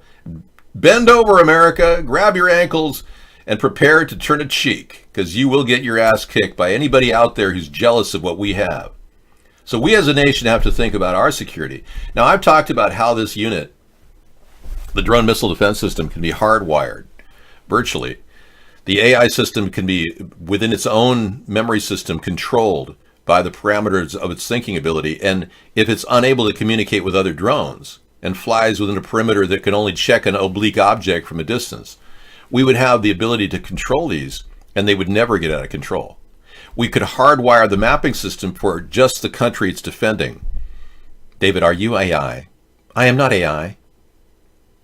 But if I was, I'd probably choose to be CGI, because AI takes up too much space. But the reality is, if we do not, in fact, create some way of protecting our nation, we will be vulnerable to that missile that Vladimir Putin has. He's now going to place in Venezuela. Yeah. They're bringing a missile system into the Caribbean, they say. That's the word, that they're going to try to implant another missile system in the Caribbean. Now, I'm just going to sit and react to this later. I can't even go there with my analysis of what they plan on doing. But when Russia wants to take over a particular area, they're going to move in that direction. I'm not going to respond to that right now. But our entire country will be protected. The perimeter of our country will be protected. And we could even offer this service to our allies in North and South, including Mexico. But the question really is, can we sell this system to other countries? Can we create a safety net for another country and offer them the service, like France? Would they like to use this equipment? They could have that option. And the unique thing is this idea actually dovetails very nicely with the idea of Strategic Defense Initiative, which was first positioned in the media by Ronald Reagan when he talked about a Star Wars defense system that will protect our nation from attacks outside of our atmosphere. He didn't really know what he was talking about, but it scared Russia's leaders into thinking that we really had a Star Wars defense system. Well, we probably do have a Star Wars defense system. In 2000, George W. Bush sent radioactive material into the atmosphere. That's a serious change in the way we've handled things. There's no doubt a nuclear reactor out there somewhere. I don't know where, but that leads one to believe that we must have a laser defense system of some sort. Ronald Reagan. That's a very good name for Ronald Reagan. Ronald Reagan. I like that. That could be my stage name. Ronald Reagan makes a return after spending years underground in a coffin. My honest thoughts about Milko is he's a stalker, and he's suffering from social deviancy of some sort. I'm not sure what, but he's not very social. He doesn't have a lot of friends. I profile him living with his parents up until 8, 9, 10 years ago, when he decided to stalk our show. I believe he suffered a loss at that time, possibly loss of his parents. And that's what made him so obsessive with our show. That's just how I profile him.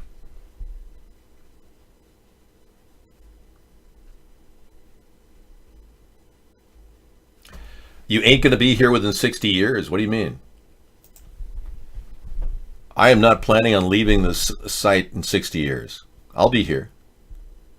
You don't seriously believe that I am going to be aging like you are. That's funny. I'm not planning on aging like you are, I'll tell you that. Many of you have given up. You have succumbed to gravity and oxidation. If you build a system that is resilient to oxidation, you will be able to withstand the effects of aging. For instance, my face could be altered to look young or old. As you see, I am very young in this picture, but very old in the other picture. That could be a time progression. The Soviets are still pushing it. Yeah, well, Russia doesn't have a big GDP. Their gross domestic product is around equivalent to Italy's. Texas has a larger GDP than Russia. So as a superpower goes, they're not even competing. And when you look at the parameters of our GDP versus China, it is pretty remarkable. And I'm not a person who, I'm not bragging, but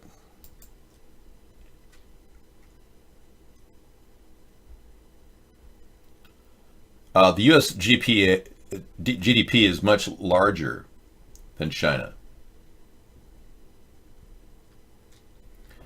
The forecasts and prognosis for our economy shows greater GDP than China. We have $18 trillion GDP. Theirs is more like 12. So we have a very strong economy, and there's nothing to make us think that China is posing a threat to our economy either, or Russia, especially Russia. But Russia is the low man on the totem pole when it comes to the economic growth, and that's why they've spent all their effort to fortify their Soviet fleet of war vehicles. And that's why Vladimir Putin is posing such a danger by meddling in foreign elections. It turns out he had influenced the original Brexit vote. They know that to be a fact. They know our government knows that Russia has been trying to manipulate our election process. Yeah, well, your GDP can be whatever it is, but the point I'm making is Russia can't hold a candle to our economy. I mean, have you been to Costco lately? Yeah, there's lots of Costco's in this country. People are spending money like crazy.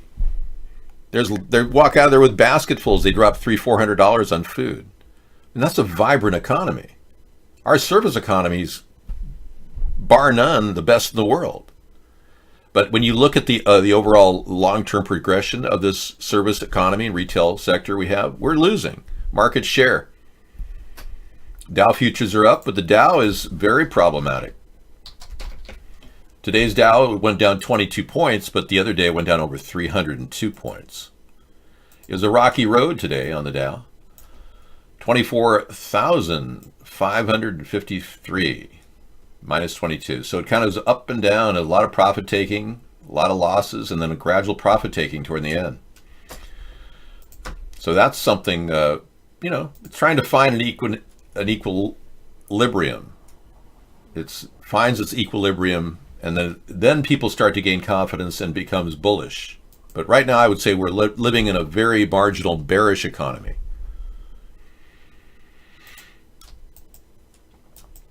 Trump is right. Costco is losing $40 million a year, $30 to $40 million, Ryan, on their chickens. So Costco has announced that they're planning on developing their own chicken farms, and they're in the process of doing that right now. The reason why Costco chickens are $4.99 that are out of the bake oven is because they want people to come in the door. It's a draw. It's a big draw. So they lose 30 to 40 million a year. So Costco, and he's right, Costco is giving away groceries. It's kind of ironic. But I think they're getting a new model in their business, and it will, because right now their Costco chickens use hormones, and people don't know that. But their new chickens that they're going to be coming online with, that they're having their own farms build, they're going to be actually non-hormone chicken. That's what they say. I don't eat pizza there. Well, I have had a couple pizzas, yeah. I have. Have you seen me in the food court there? I hang out with everybody. Hormones. Anti-hormone. You guys don't even care about what you're eating, so... I take it, Reptoid, you don't really care what goes in your mouth. Some people don't care if they're eating hormones. I'm eating their salads, and I don't know what's on their lettuce. I don't know what's on their chicken. I just eat them anyway because it's the only thing I can eat that's affordable and quick. Costco is like 30 miles from our house. Yeah, we have to go a long way to get there. Well, there's a big difference. Like right now, Tyson Foods is claiming, and I didn't know this, but Tyson Foods is apparently sold to China. So China is taking over our food industry while we sit here and do nothing. Yeah.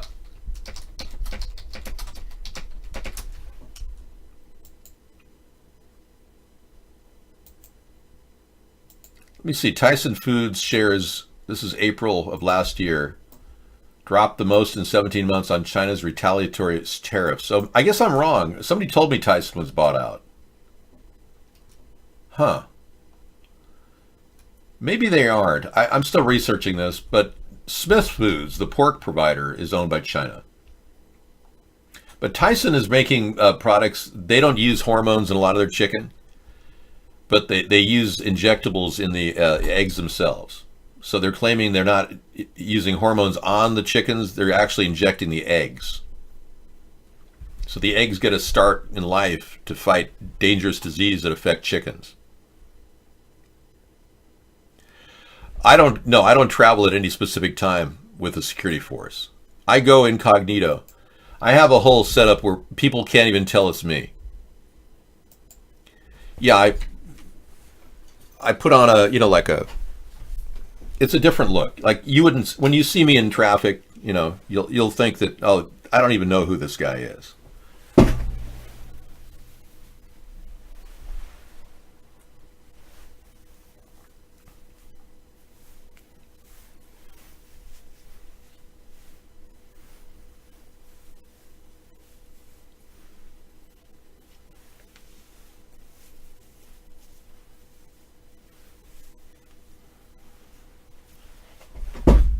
Would you see me there at Costco? No, it's my Beatles. It's when I wanted to be a Beatle.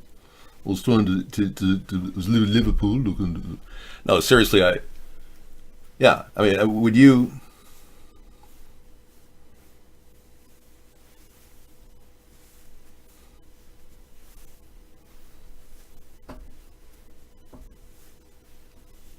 I think this is the proper way on this wig.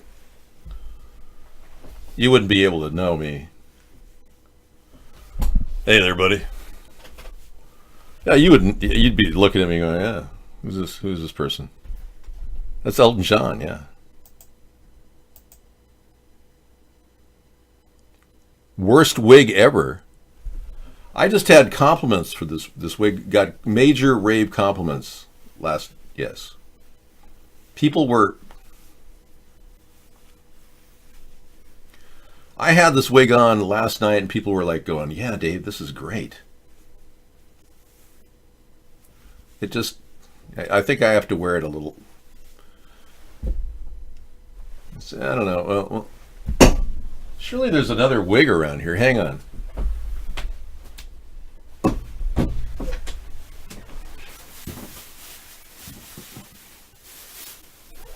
Yeah, we have another wig here.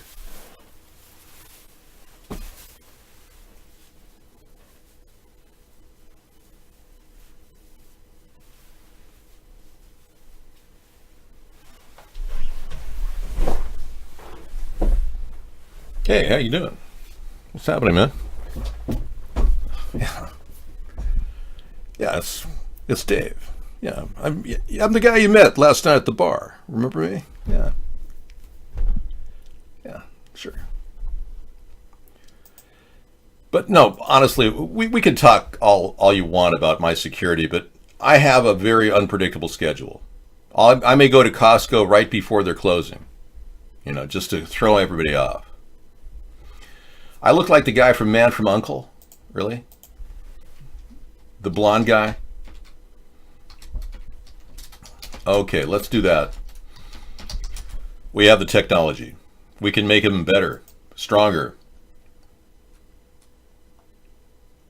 Dum dum dum da dum dum. Lilia Kerakin. He was Russian, I believe. Lilia Kerakin. Many people don't know that this man was pretty popular among American television shows. Many people did not know that he was a Russian spy. The Man from U.N.C.L.E. was very, very popular. You're comparing me to him? How dare you? I don't look a bit like this guy.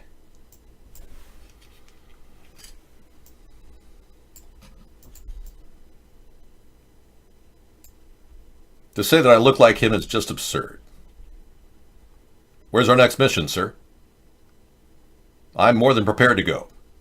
I'll get everything ready.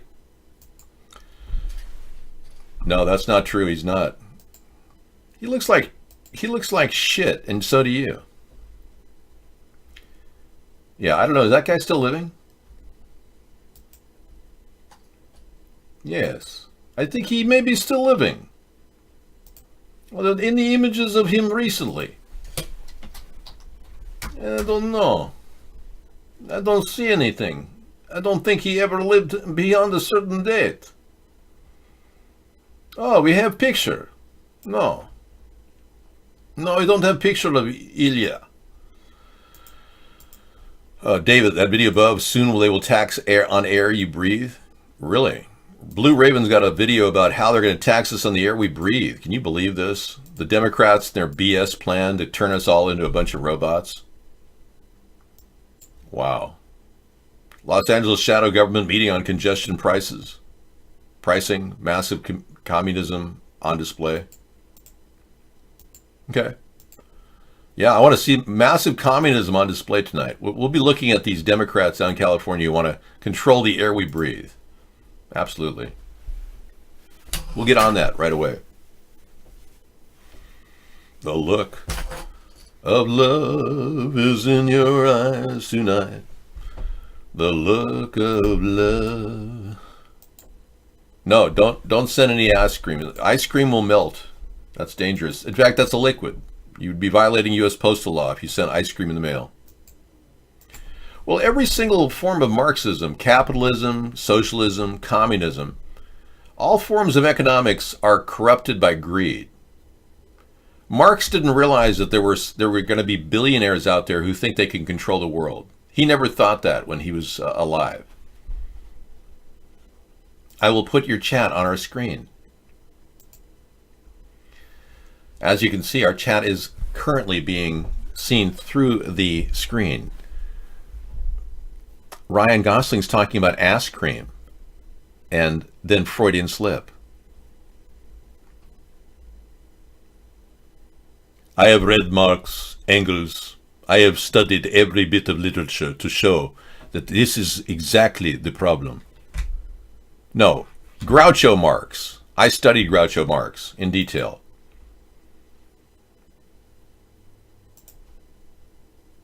CBS News. They never say anything there? Yeah.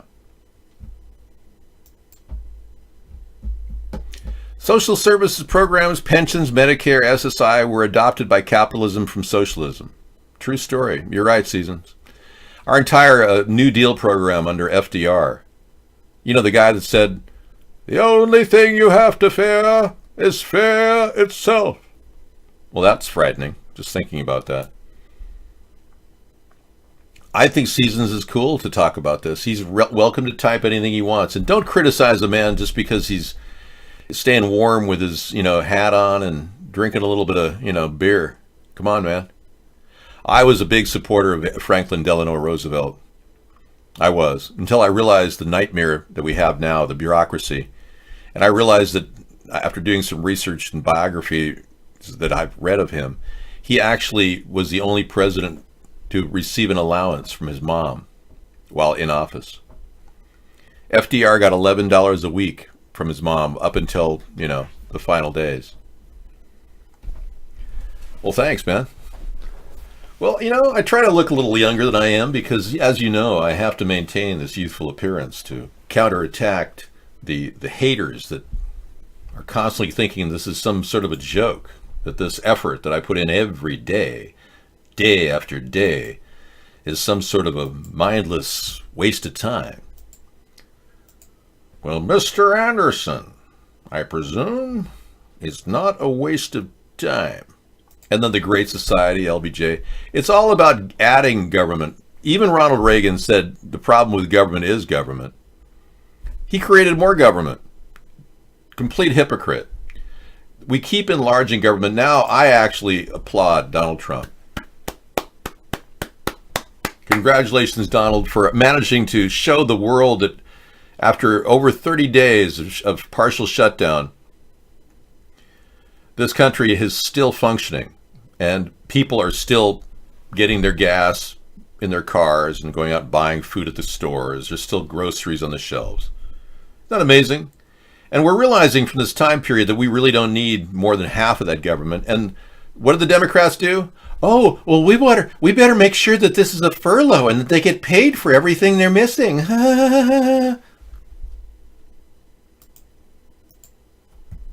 We're going to have to pay for their vacation right now.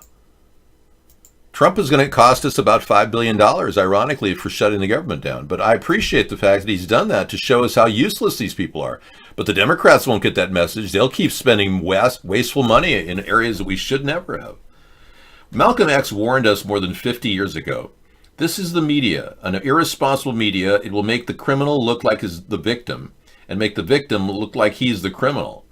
If you aren't careful, the media will have you hating the people who are being oppressed and loving the people who are doing the oppressing. This is a sort of propaganda tactic that I would call psychological warfare. Thank you, Malcolm. Yeah. He said it all right there, yeah. I'm not a social democrat. I'm a centrist. I'm liberal in many ways, especially on the environment and trying to solve homelessness, but I don't want to tax you people who are hard workers for that. I'm not like the Democrats. I don't want a single payer plan where you pay 7.5% to finance illegal aliens to get health care, and your employer pays 7.5%, making the 15% necessary to finance the illegal alien health care services. That was a good quote. Do you want a copy of that? Here.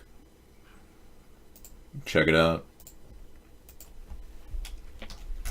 Anyway, I'm not a syndicalist, no. Nor am I a cynicist. Well, as we look forward to the evolution of this Democratic Party becoming more socialist, I stepped off that ledge and went into the center, and that's where I'm inviting all of you. We can still take care of homelessness and the environment and provide low-cost healthcare solutions that are high-tech without having to charge all of you working people for the non-working people. The Mobile Medical Unit Rapid Response is exactly that.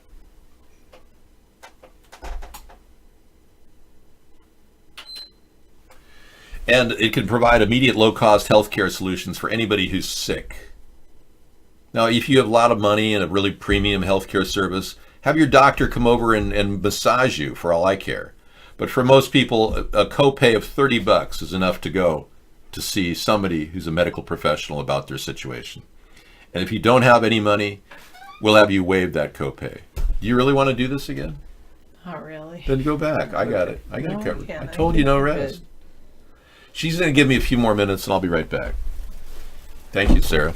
I had some of your chicken soup, so Good. Well, that that helped you a little helped. bit. I had one serving, and I'm gonna have another one in a minute. Okay, I'm going to have a bite to eat. Thank you, Sarah. You're so I kind. just left the chicken soup on the Chinese bowl on the side. I will not drink. See, I sound better since I had your chicken soup, I think. I think you're a little better, yeah, but just, if you want, you can, play videos. Maybe they I can send could. links. I could play videos. They can send links That's to you. true. But this is recorded, and Yeah.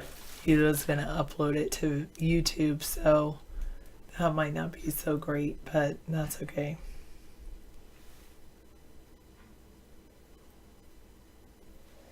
This Twitter CEO says Mark Zuckerberg once searched him at goat he killed with a stun gun. That's so weird. Okay, I opened it up for David for later.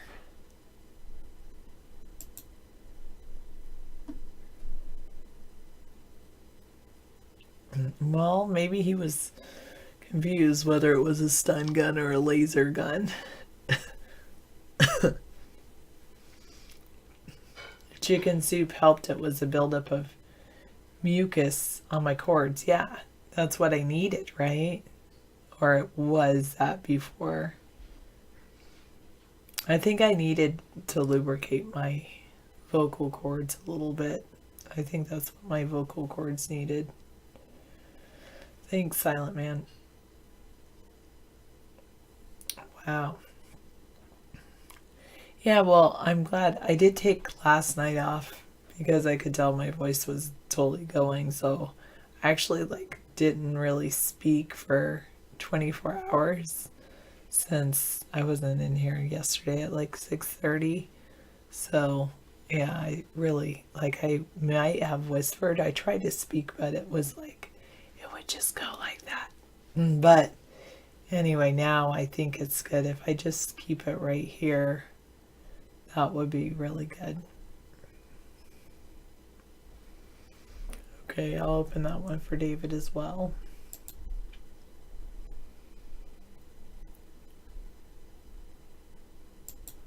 Oh yes, I have heard about that. Aaron Rousseau's documentary, American Freedom to Fascism. I think we watched it together back when I actually watched those kinds of videos on YouTube. Oh, you like the video of David and myself in Vegas? Thank you. God, it reminds me I had a spun honey is the best. I do have some local honey. Maybe I'll pull that out tomorrow. Take that in and use that. Yeah, I would call it a bit excessive victory for cake. I think the hotel we stayed in no longer exists, Seasons. It was the only place that allowed our cat to stay without a huge fee.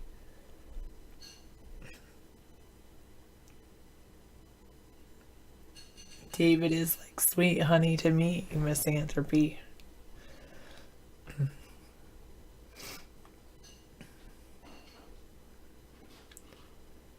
Yeah, that's an interesting idea. I don't know. I don't think I have any antiseptic spray for my throat. Yeah. Yeah. I'm David Spawn Honey. Spun Honey. Oh, that's funny.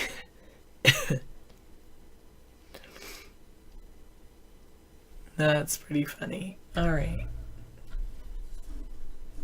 I haven't been keeping up with the news either, but part of me thinks the news isn't too. Two competing plans to end the shutdown fail in the Senate. Because it's really Mitch McConnell. Like I've been saying, Mitch McConnell's really the one that's keeping the government shut down. You know, Trump's saying, oh, it ends with me, but really Mitch McConnell's doing it. Why does he want this notoriety? I guess he's one of those that likes having a shutdown going on. I don't know. Maybe he just wants that notoriety before people vote him out. He's not going to become president or anything with this shutdown, that's for sure.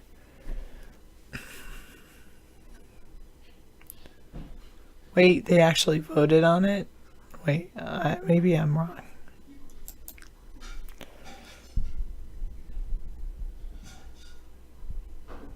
I'm not a relic agent, no. I'm way too young to have existed during the Cold War. I was like, I was still in, when the Berlin Wall fell, I was still in elementary school.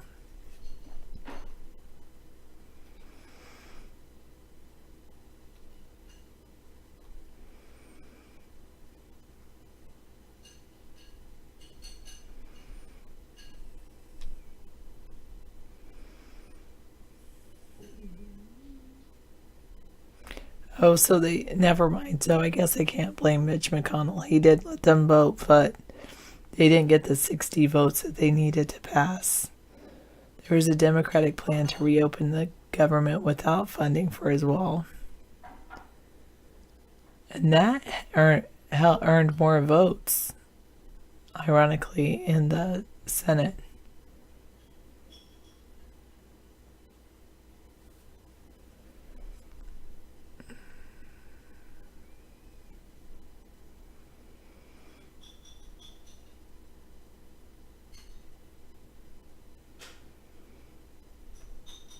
Some of them are wanting to fund the government for 3 weeks while they find a larger immigration agreement. I don't think that's going to happen. I do kind of think it is. Okay, I'll blame Mitch McConnell for definitely his part in this government shutdown. And Trump, too. New York Times has a thing called a contest of wills and a way out. Alright, timely trade for P&G options reaping millions in paper profit. Wow. they cleared the utility of blame for the 2017 fire. But that doesn't mean they'll clear them of the 2018 fire.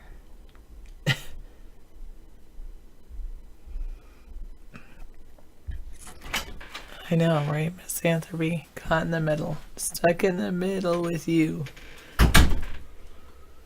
Clowns to the left of me. Jokers to the right. Here I am. Stuck in the middle with you. I just felt like that was a good song for America's Third Party. It was, but that one, and then the appropriate, yeah. Baby, why can't you just meet me in the middle? I'm losing my mind just a little. Yeah. Okay, I know I shouldn't sing, especially when I'm sick. Ever, but especially when I'm sick. Oh, the U.S. Commerce Chief is telling federal workers that are furloughed they should take out loans. Well, especially because banks are offering them 0% loans. So that's just like, you know, if they take out any even 1% loans, that's not a good thing for them, but yeah.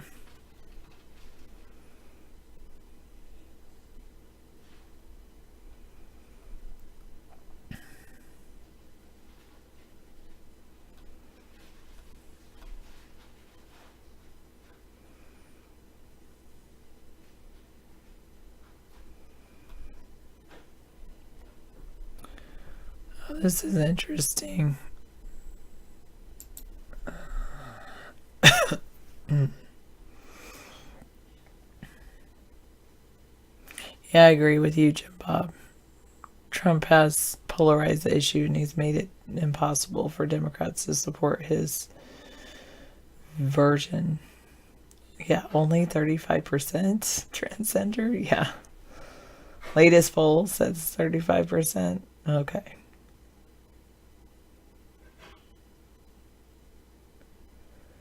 Yeah, true point, slow modes, true point.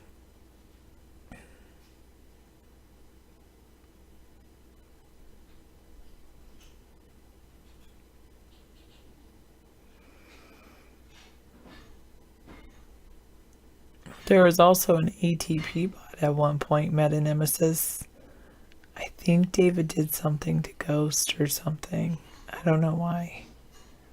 Did that happen when I was in here before?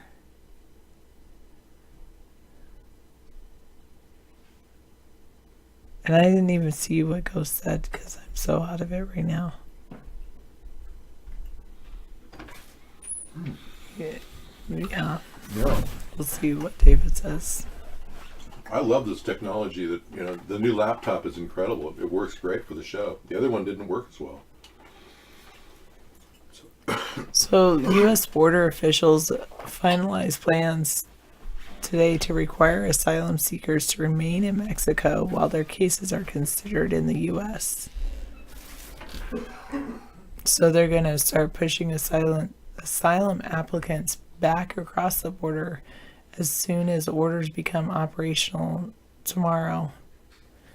That starts at the San Ysidro port of entry in San Diego. Until now, most migrants seeking asylum, they actually release them from detention into the U.S. while awaiting a court hearing. But that court hearing can take years because of the backlog, and with this government shutdown, it occurred that it can take 3 years at first, and now those can take another 3 years. So 6 years.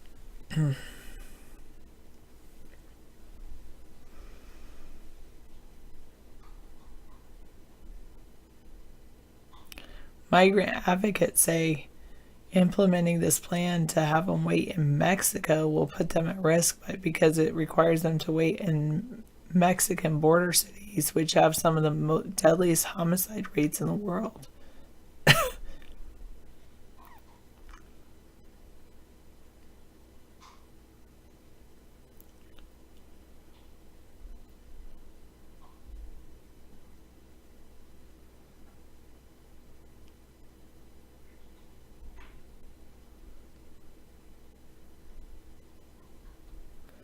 Well, the thing is that the new Mexican president has claimed that there's going to be jobs for people in southern Mexico. So maybe if people are waiting in Mexico, they can help build the infrastructure that that new president wants in Mexico.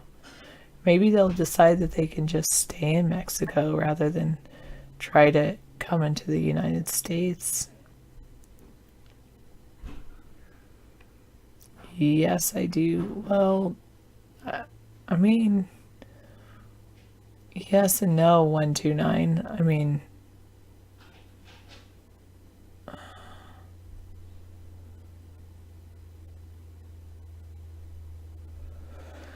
percentage wise, it's not true. I do look like Sarah. Look, I almost said that with a normal voice. I think it's coming back. I think my normal voice is coming back. No, it's not. No, it's not. Never mind. Never mind. It's not.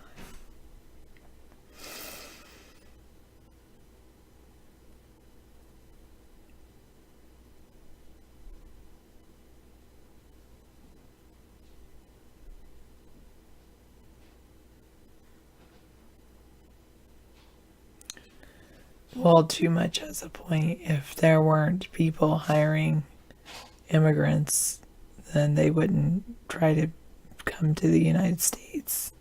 Then we would just have tourists coming to the United States.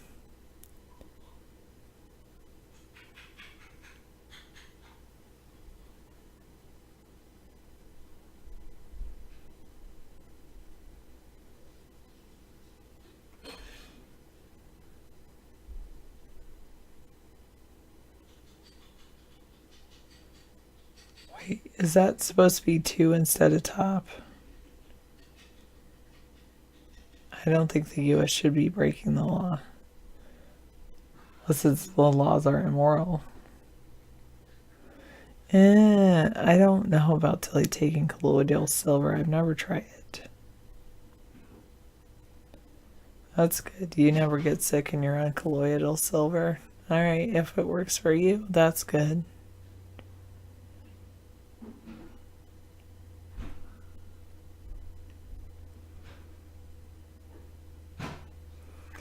That's cool. Elliptical and Stairmaster, I don't do all those awesome exercises.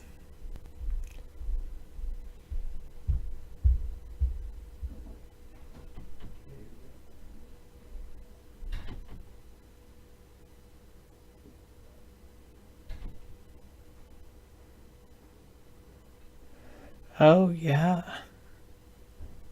Oh. We know why Russia wants to back Maduro.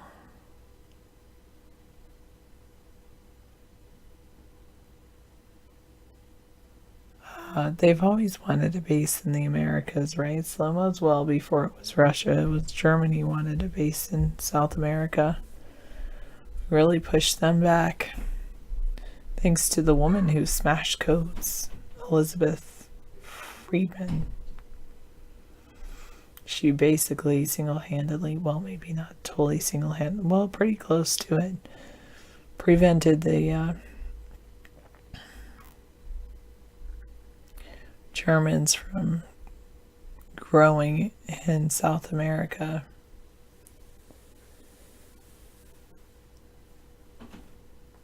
A grow food transgender.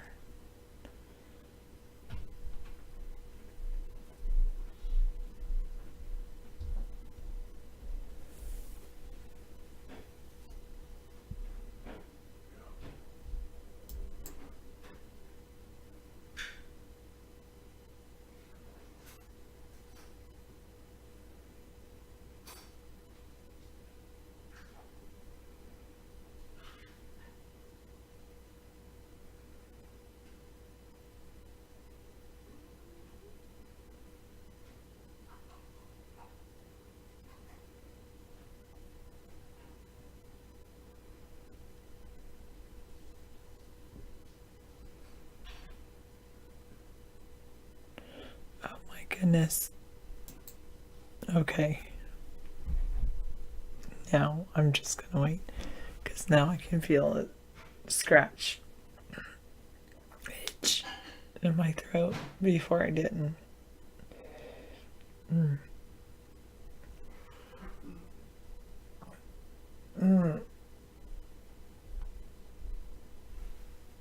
Good night, everybody.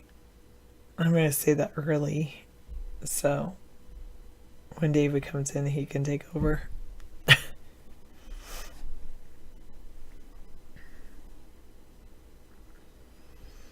The Money Changers 3-hour documentary on YouTube. Okay, maybe someday I'll do that.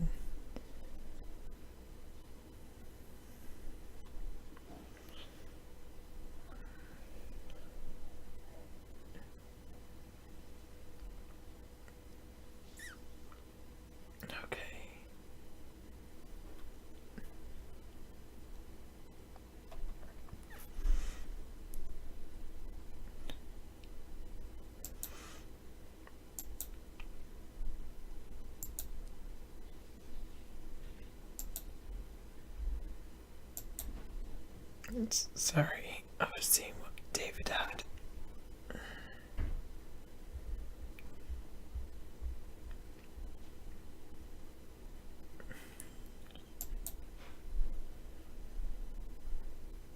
I'm going to show you what I'm reading. I think David's coming in now. Or he's still heating up his coffee. I can't tell if he's still heating up his coffee. I knew that was going to happen.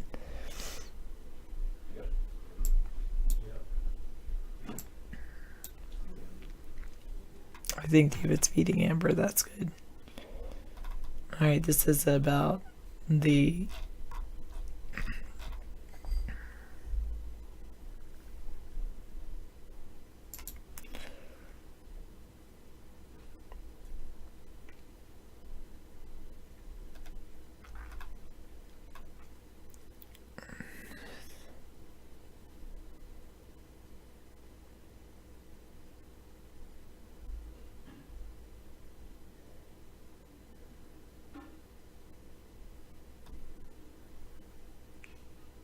David wouldn't resign over this.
Okay. Alright. We'll see when David comes back. I am a little bit of a bore.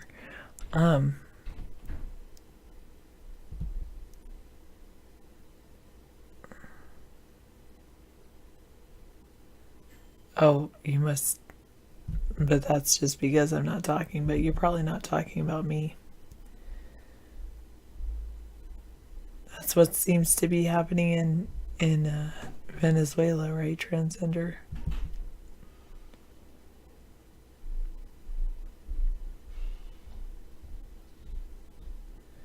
Yeah, he totally took over the party. Man, that's so not good for you, Seasons. But whatever.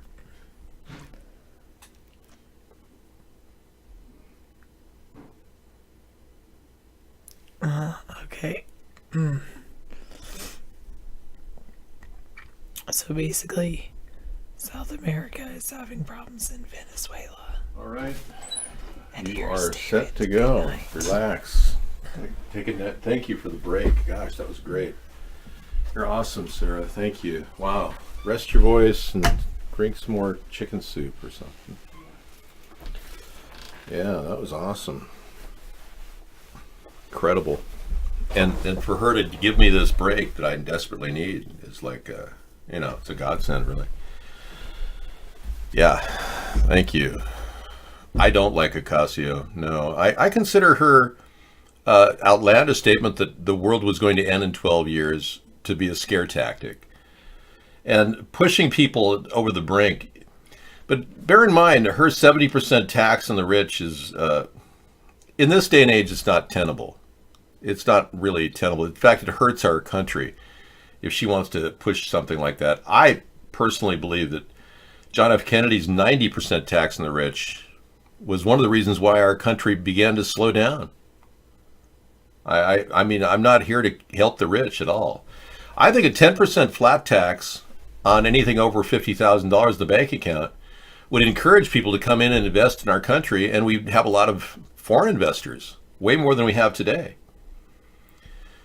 And people who are rich wouldn't have all these tax accountants getting all these tax breaks and end up paying 5%. They'd pay a solid 10%, which is no different than the tithing outlined in the Bible. Yeah. Not that that should be your guide, but the tithing of 1 or 10% is historic. Dates back to the Old Testament. David, Abby was almost killed in Venezuela in order to report what was really going on. Oh my gosh, misanthropy. You know, you're very involved with Abby and Abby Martin, and she's really a very brilliant woman. I can see how you're worried about her. We'll be focusing on that tonight, I guess. Let's take a look.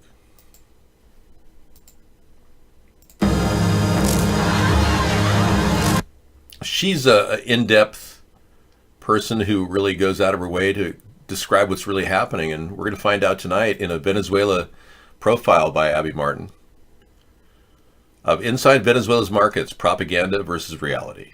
What is your response to people who say that it's the government's fault for the shortage because they are setting the price controls? Well, if she nearly lost her life in Venezuela, then things can't be that good, right? I mean, and we've got 48 hours now to get all of our delegates at the embassy out. We're abandoning Venezuela, according to Maduro. He says he wants us out. Now, Trump has mishandled Venezuela something fierce. Even Rex Tillerson went down there, and he was planning on actually creating an oil embargo, and they never did. But we actually need trade with Venezuela. I'm really kind of disappointed in Donald Trump's desire to create an enemy down there. It really was unnecessary, and we don't need an ideological margin to do trade. There's socialist nations we can trade with. There are communist nations we're obviously trading with, like China. I'm pro-Rams, yeah, but I'm torn because I love the Rams because of my old days with Jim Everett, the most lackluster quarterback in Ram history. I just wanted to see a resurgence of the Rams when they moved to, out west or out east. I hope they make it, but I have a feeling the Patriots have it in the bag. They have some sort of a rigged thing going on. I don't know what it is, and it's that Patriot thing that always seems to rally people together. It's like, oh, how can you not vote for the Patriots? I think they could have it if they cheat, Patriots. But I think the Rams have the will. They'll do it. They'll pull it off. Yeah, I mean, the Patriots, it all started with that deflated football. That's not to say the Seattle Seahawks are any better. 2 years ago, they nearly were in the pinch of a Super Bowl. And their coach, who still has his job, by the way, decides to do a passing game with 1 yard to go to win the Super Bowl.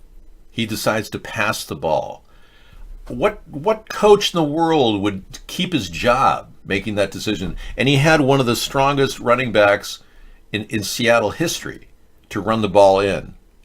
It was unbelievable. And there was a pass interception, and the other team won. We literally threw that big day away. And all the people in the Seattle area wear these Seattle Seahawks number 12 on their cars and wherever they go. It's a huge money-making local economy. The 12 thing. Seattle Seahawks 12 thing. They're the 12th man. Basically, it's an interesting concept that they developed. The 12th man concept, which is you, the crowd, get this thing going. Yeah. And you're winning the game. And so it brings the team into the winning arena, and then it's like, yeah. But that was really a deflator, you know. They retired the number 12 jersey in Seattle on December 15th, 1984, in honor of their fans. Isn't that nice? It's a loud stadium, yeah. Seattle's very gung-ho in football. So when they didn't get the Super Bowl, you know, it kind of drifted away again this year. I'd get rid of that coach. I'd just, you know, hire him, somebody new. He's bad. I mean, anybody who'd make that decision it's football 101. I mean, you don't toss the ball when you're 1 yard away from the end zone. That's so stupid. It's beyond belief. No, I'm not pushing that too hard. My whole thing is I don't want to, you know, get behind any one team. I like the Patriots. I've always thought that they were good. They were a good team, but I'd like to see the Rams win this year. It's time. Okay, let's move on to the next step here. I'll add that to the list tonight. Thank you for that, Misanthropy.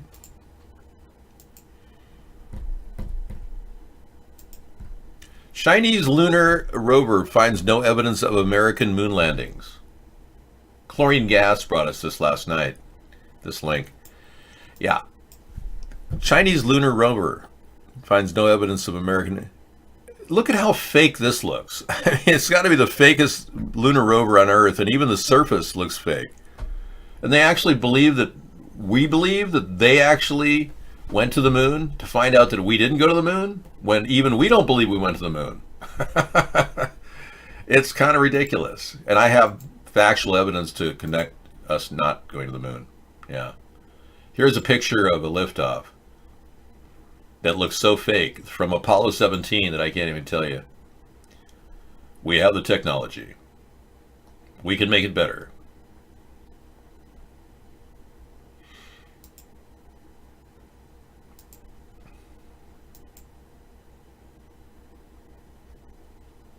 Hey, I'm Petrid. Hey, how you doing, guys? We're looking at the moon landing right now. And, oh, I have something else I have to bring in here. Oh, there I am. Ah, centrist politics, America's third party. You're in the middle of it, everybody. On the left and the right, we come together every night to talk. It'd be nice if we could have this unity of spirits and have this wonderful concept where we can just agree on some things and disagree on other things and keep moving forward and pass the budget. Wouldn't that be nice? But yeah, we still don't even have a... Thank you. We still don't even have a picture of the moon right now. Here, I thought I had it up and running here. It's eluding me. There it is. Okay, here we go. Port stage pushed. Engine arm is destined. Okay, I'm going to get the pro. 99, proceeded. 3, 2, 1. Ignition. Right away, Houston. Vector grid. Ag side. We're on our way, Houston. Now look at the how it wobbles when it comes up. Watch this. 99, proceeded. 3, 2, 1. Ignition. You see a little wobble there because it's being pulled with a piano wire. Right away, Houston. Vector grid. And what they did was it's totally fake. And this was an official NASA document talking about the liftoff, that they had mounted a camera down there. And it's just like, what? No, come on. You still cling to the belief that we went to the moon. We never went back in 50 years. I think Slow Modes has got to have his head so far in the sand, you feel like you're an ostrich. I wouldn't doubt it. You have family on the moon. What are they? Small rodents eating cheese? Well, anyway, if you believe we land on the moon, now you'll disbelieve it because listen to this story. China landed on the moon, and they said that America never landed there. So you can look at that slow mode. Same with you. Yeah, you know who you are. Those links are there for you to look at. If you want to verify whether we went to the moon or not, now China says we didn't go there. I think they're right, because they didn't go there either. Now, Russia is warning against U.S. against military intervention in Venezuela. And I think this is probably a phone call that Donald Trump got on the phone from Vladimir Putin. Yeah. Mr. Trump, we have told you that you must stand down in Venezuela, or we will show this sex tape of your small mushroom like pee-pee. Wow, you got snack bars? Butterfingers? What are those? Paydays? They're preparation food, that's what those are. We've got a guy named Seasons in his native environment. He was just showing me his snack bars. He's prepared. You know what you could do is you could, strap all those snack bars to your coat. And you'd have this coat filled with snack bars, and you could call it the all snack bar coat, All snack, but don't say that publicly, because that could get you arrested. They'll think you're some sort of a Muslim. It's all snack bar, all snack bars. No, sir, what is that in your coat? They're all snack bars. Oh, sorry. I'm off camera. Okay, Russia warns against, so Venezuela is friendly to us and is our strategic partner. Vladimir Putin, Deputy Foreign Minister, said, we have supported them and we will support them. That's very direct. We have supported them and we will support them. Okay, chaos continues in Venezuela. Venezuelan President Nicolas Maduro says his government is cutting off relations with the United States and ordering all U.S. diplomats to leave the country. But Secretary of State Mike Pompeo says the U.S. will not comply with that order. On Wednesday, the president formally recognized opposition leader Juan Guaido as the interim leader of Venezuela. Most countries in Latin America, as well as Canada, have done the same. Hundreds of thousands have taken to the streets across Venezuela to demand that Maduro step aside. Oh.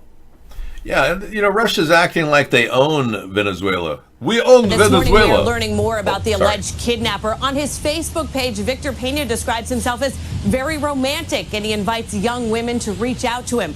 But in court yesterday, a psychiatrist said he was sucking his thumb, and he said he heard voices in his head. The state now trying to determine if that's exaggerated now that he's facing trial. So he went into trial sucking his thumb and claiming he's hearing voices. Yeah, feigning insanity. So, yeah, I suppose if anybody sucks their thumb, they're going to be regressive, and some psychiatrist will say, well, he's obviously suffering from regression with the multiphasic personality disorder. They don't have beards anymore, do they? Can you reach? What are you talking about?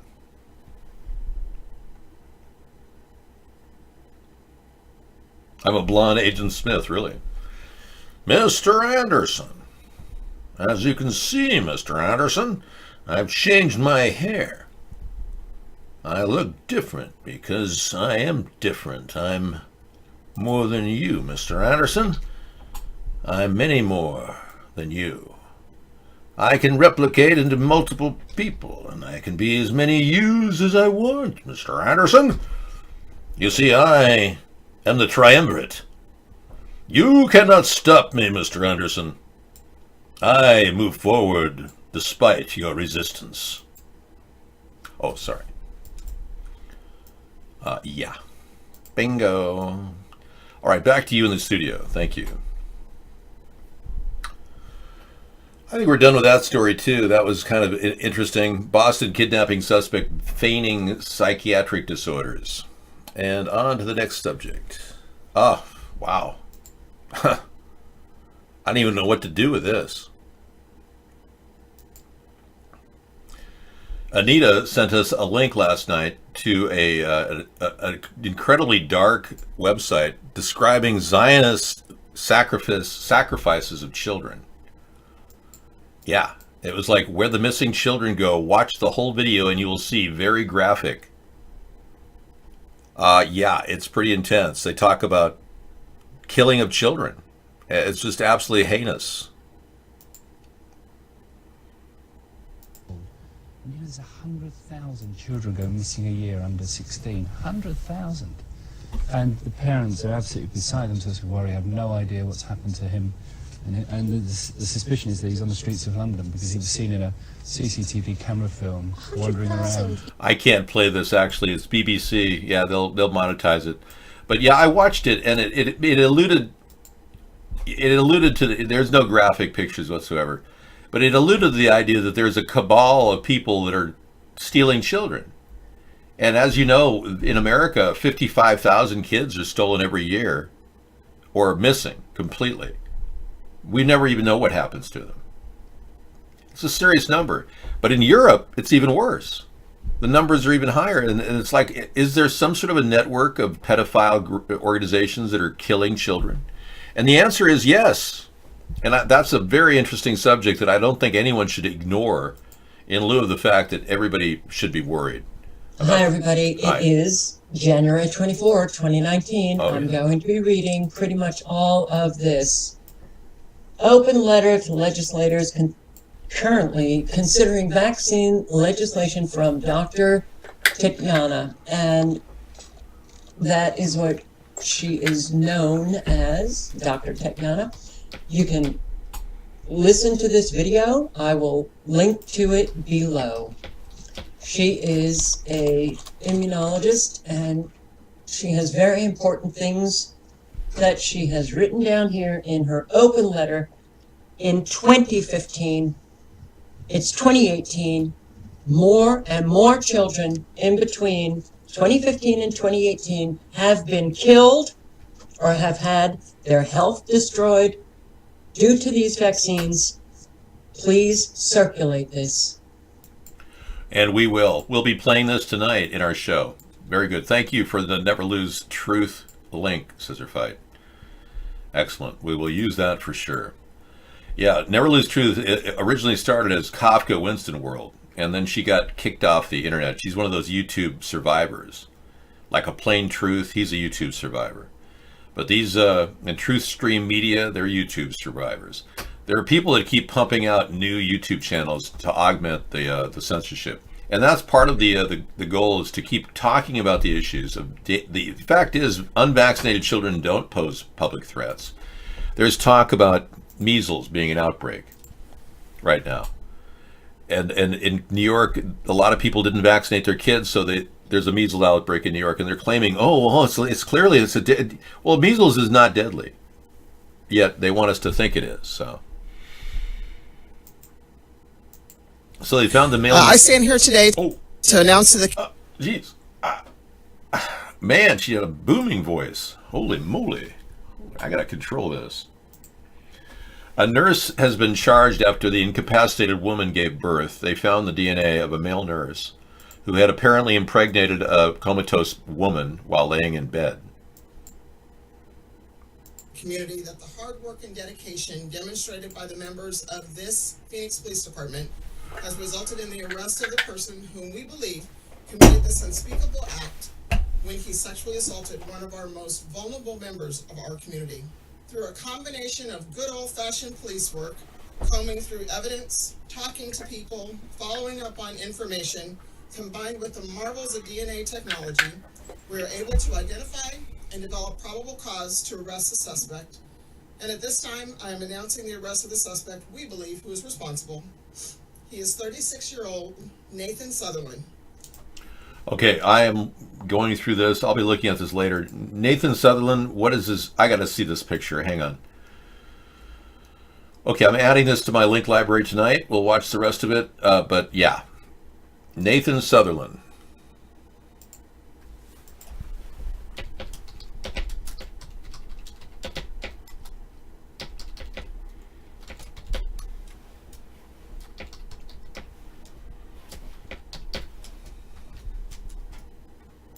Here is the nurse's face.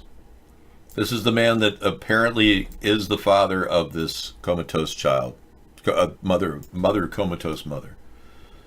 Unbelievable. Well, now you're beginning to see the picture. Yeah. Nurse arrested after vulnerable patient gives birth in a U.S. clinic. I think we've seen enough of this guy. The 29-year-old patient who'd been reportedly been in the care of the clinic since she was a toddler. Wow, she's been in a comatose situation since she was a toddler. She gives birth. Wow. Well, they got the guy. Thank goodness. Yay. Hallelujah. Hallelujah. Hallelujah. Now, she will be giving birth to the child, or the child has been born, and I wonder who has custody rights over that child. Do you think his parents could fill in? What an awful tragedy. I just can't imagine such a sick world that would lead to such a nightmare. He obviously couldn't find a lover, so. Well, looking the way he did, I mean, should I even go there? I mean, I don't think I even need. I mean, would you date this guy? Wrong guy. That's funny. Would you date this guy? I mean, seriously. He's not going to find a casual relationship with anybody. You would? Leonard found very interesting, yeah. Now, I'm talking about if you're a woman. Are you a woman, Leonard? I think he has one of those lazy eyes, you know. It happens all the time. Eric Forgood has said, children conceived out of rape. My God, man. Pull yourself together. How can anyone do such a thing? New Secretary of State Ertl dressed blackface. Yeah, we covered the blackface story. This man needs to stay in office and fight for free speech. This is pathetic. The Democrats in Florida are going after this man like a witch hunt for simply putting on a blackface. That's it. In some party atmosphere. It's just crazy how these libtards have taken it to the extreme.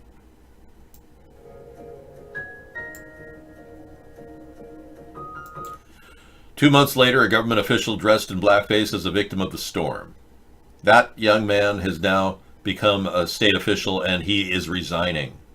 End of story. Which is not really proper because, frankly, there's nothing wrong with dressing up in Halloween costumes. David, I've been to medical mobile unit for CT scan, been around for years. I'm not saying I created the mobile medical unit, man. I'm saying I can get this mobile medical unit to local places to help relieve our country of its financial worry. I mean, every time you go to the doctor, it's like $200. This would be like $30. I'm trying to speak at the vernacular that is appropriate. When discussing certain issues, it's important to, take on certain dialogues. You, sir, have no idea of the level of censorship in this country. And I had to do the blackface because I was kept out of the news. And I've been kept out for 10 years. Case in point. They don't want a third-party presidential candidate, so I proved that they're not going to stop me. And if you don't like the blackface video, you don't have to watch it. But that's called freedom of speech, and it's what I stand for. It's what this country was built on. And if you allow the liberals to continually erode your free speech, you won't be able to speak up like I wasn't able to speak up in a Democratic committee meeting. Or a club meeting, whatever the hell they call them. They told me to shut up.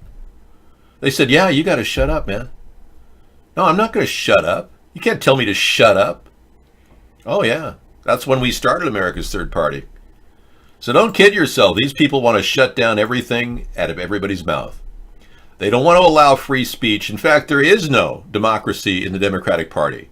You can quote me on that. Write down, there is no democracy in the Democratic Party.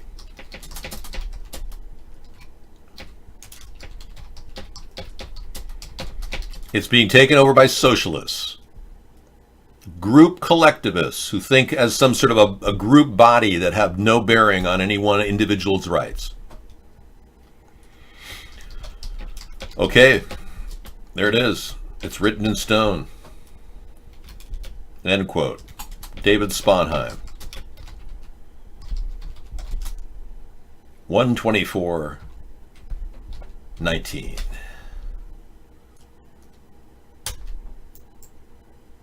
And I think I should put this in gold too and put it on the wall. Maybe you could sell me a book with it inlaid in it.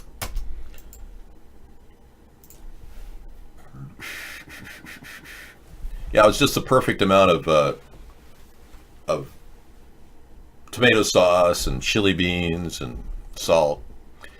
I did make a chili one time with low salt.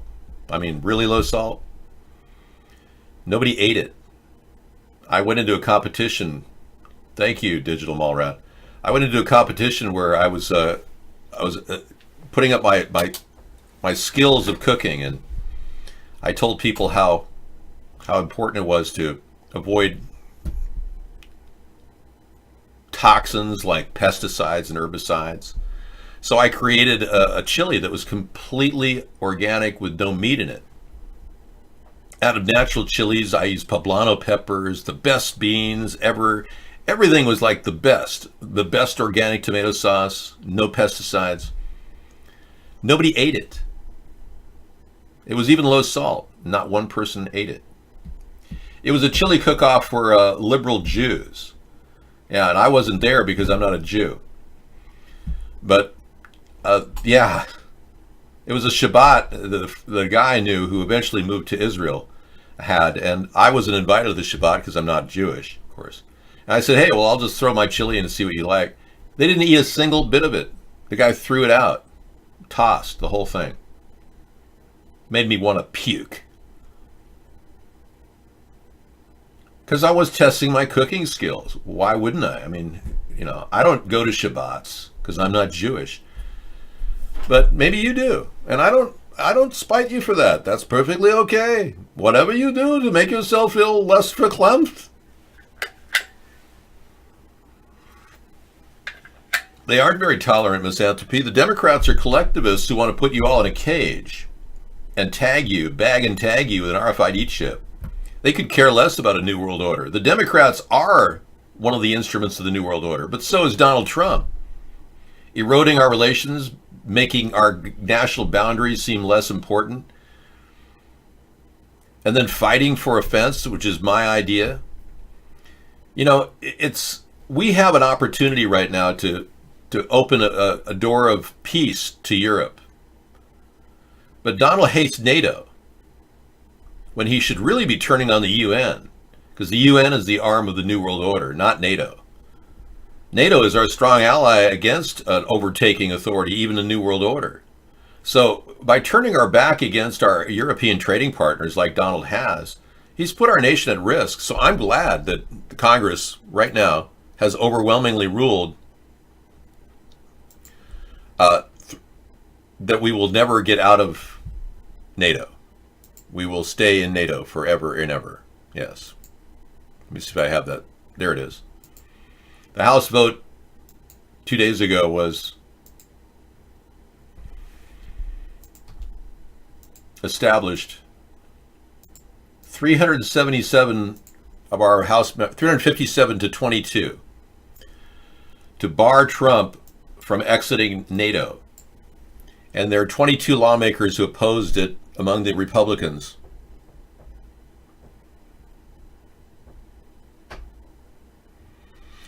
But it's interesting. We do have a consensus there, but we can't get a bipartisan startup to overtake a veto. We need 2/3 majority. And we haven't been able to do that. But this is the first step in the right direction to go against Trump. So this is a good sign. If we can vote against Trump in a bipartisan way, a bipartisan solution can come out with a 2/3 majority actually overtaking Trump's veto, which will get our country going. If Nancy Pelosi can't agree to the terms as Donald Trump wants them, it's not going to go. Donald Trump specifically wants the wall, but he wants to be able to freely spend money where he wants. And Nancy Pelosi and Charles Schumer want to specify exactly where that money, they want to earmark it for certain things like certain amount of drones, etc. Donald said no, and he has every right to say no to that. But the longer we see this go on past the 25th, and I put the 25th as kind of a key mark, the more likely I think it's something else at play. And that's the dreaded Russian plan that I talk about on our show. But I'd rather not, make a big issue of that. Kind of let's keep an open door toward communicating with Russia on this level. And I certainly understand what's happening is not exactly what's going on in Venezuela is not something we should react to right now.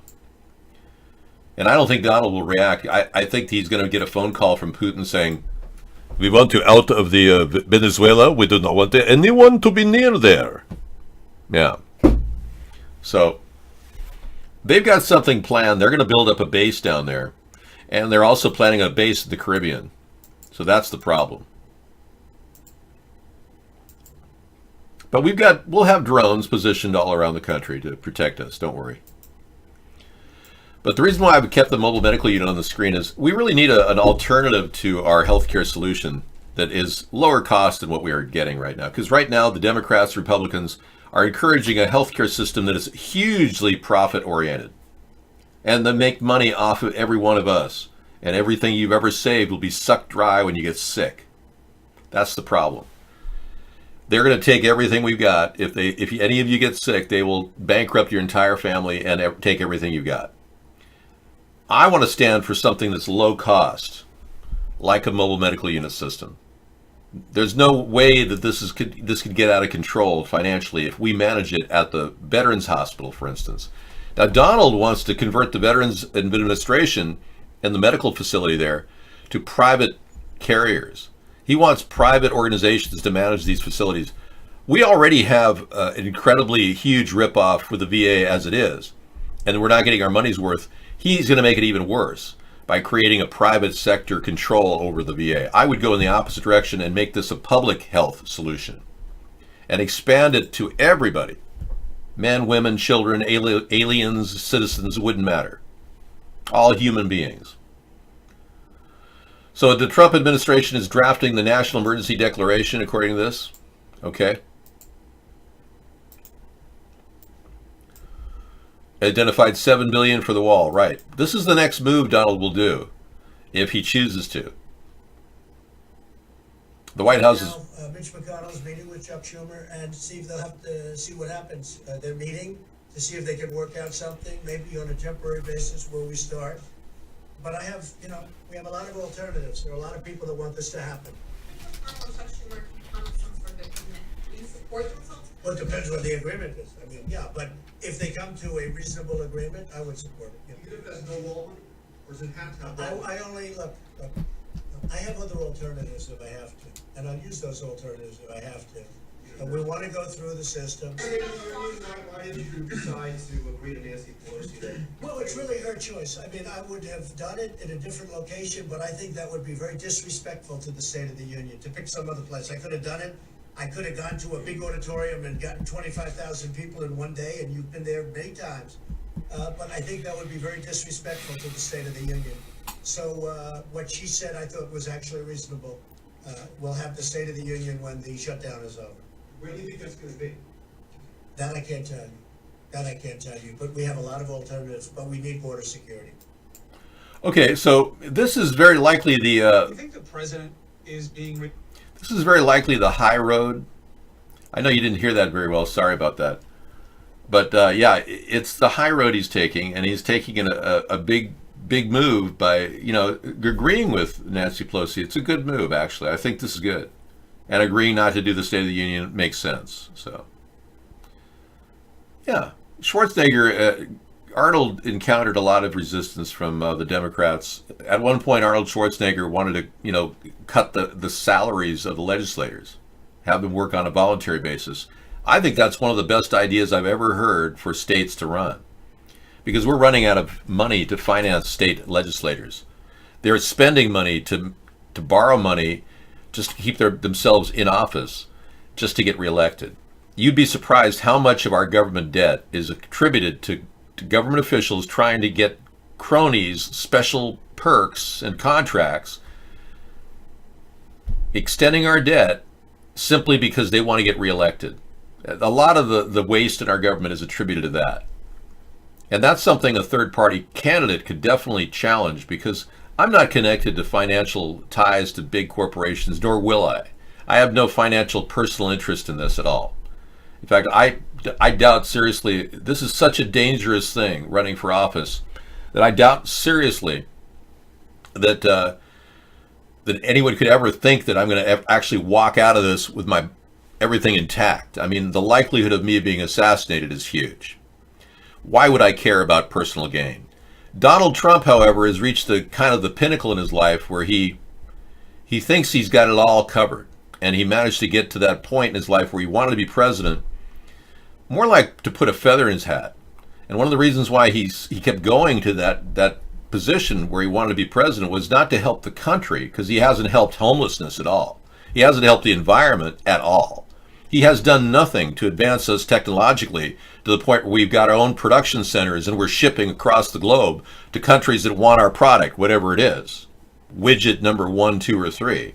We don't have any widgets. We're simply riding the back of other people's technological development. And we've been doing that ever since people like Trump, liquidators like Trump and Mitt Romney, profit from the companies that are making stuff overseas, selling out American companies to those companies and walking with the cash. That's what's been happening. So we've got a guy, a money manager in the form of Donald Trump. He calls himself the king of debt. That's not a person who's going to build equity in this country or help us guide us towards solvency. Gates meets with Donald Trump at Trump Tower discussing innovation. Okay. Back in December of 2016. Yeah, I remember that.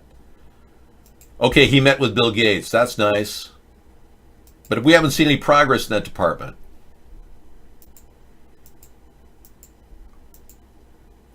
Well, you know, it's not that we'd have to take credit for the achievements of a few. I think a lot of us deserve the TV sets in our living room. Most of us paid for them. Did I design the TV set? No. No, I didn't. Should I be proud of the work that somebody in Taiwan or Singapore developed the TV, the LG form, or whatever format we have, the LED formats that we use today? LG being one of the largest providers. I admire the work that they're doing, yeah. But they're now spying on us. I went into my local TV store, the Best Buy, and I asked them, do you guys have any knowledge of TVs having cameras in them? Oh, no, none of the TVs have cameras in them.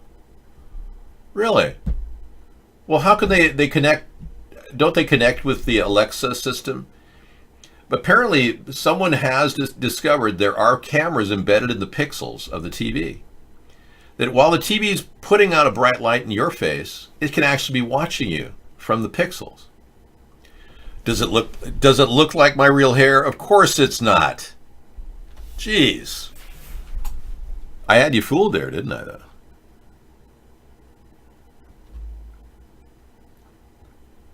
Yeah, we make money on every TV set sold in the factories where they built. It's called patents. Yeah, I know.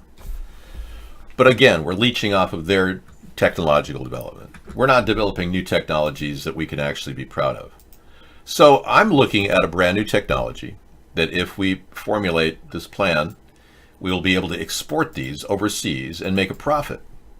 The government can start producing things. And yes, other companies around the world will probably try to replicate these. But the thing is, what are these things? The thing is, if they try to do that, they may not be able to do it as well. So if we make a product that's really good, we'll call it a widget. And say, for instance, it is a portable windmill that mounts on any electric pole anywhere in the world. It's a pretty interesting idea. This is my idea. And I simply took the Savonius windmill idea and adapted it to any electric pole in the world. Yeah, we're paying for technology to be spied on, I know. Like Alexa, I know. But this idea could very well go viral. This particular windmill can produce enough energy to power up 3 or 4 homes in one day.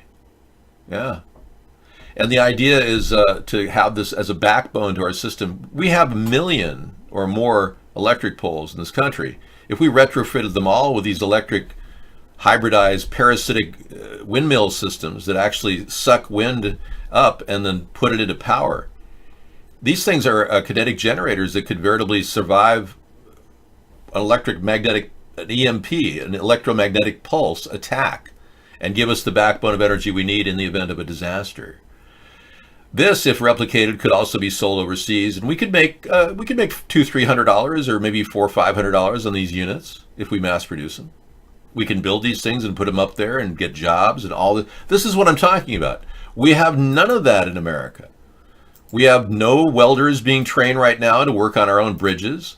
We are literally outsourcing our entire labor force, which is a sign of a country that is weakening, not getting stronger, not making America great again, but actually making America worse. And you see the number of homeless people now growing, and people have a lackadaisical attitude. And you wonder, well, why are they lackadaisical? Because they don't care anymore. They don't want to work. We're creating a subculture of moochers. And they're not even to be blamed, because we don't have any opportunities to grow. And the people that are responsible for creating venture capital, they're no longer here. They're now in Singapore. Silicon Valley's drying up. So if we let these people who like Trump and like Mitt Romney and other people who make a lot of money on buying and selling companies, profiting and then selling off to foreign entities, we have a real problem, because these are not the people that are going to elevate our country to a higher level of production. They have no incentive. They slash and burn. They're the kind of people who slash and burn a forest just to, sell it to some poor farmer to eke a living down in the rainforest in Brazil. They don't care. So we are putting our trust in our future, in our nation, in the hands of corporate pigs, profiteers like Donald Trump.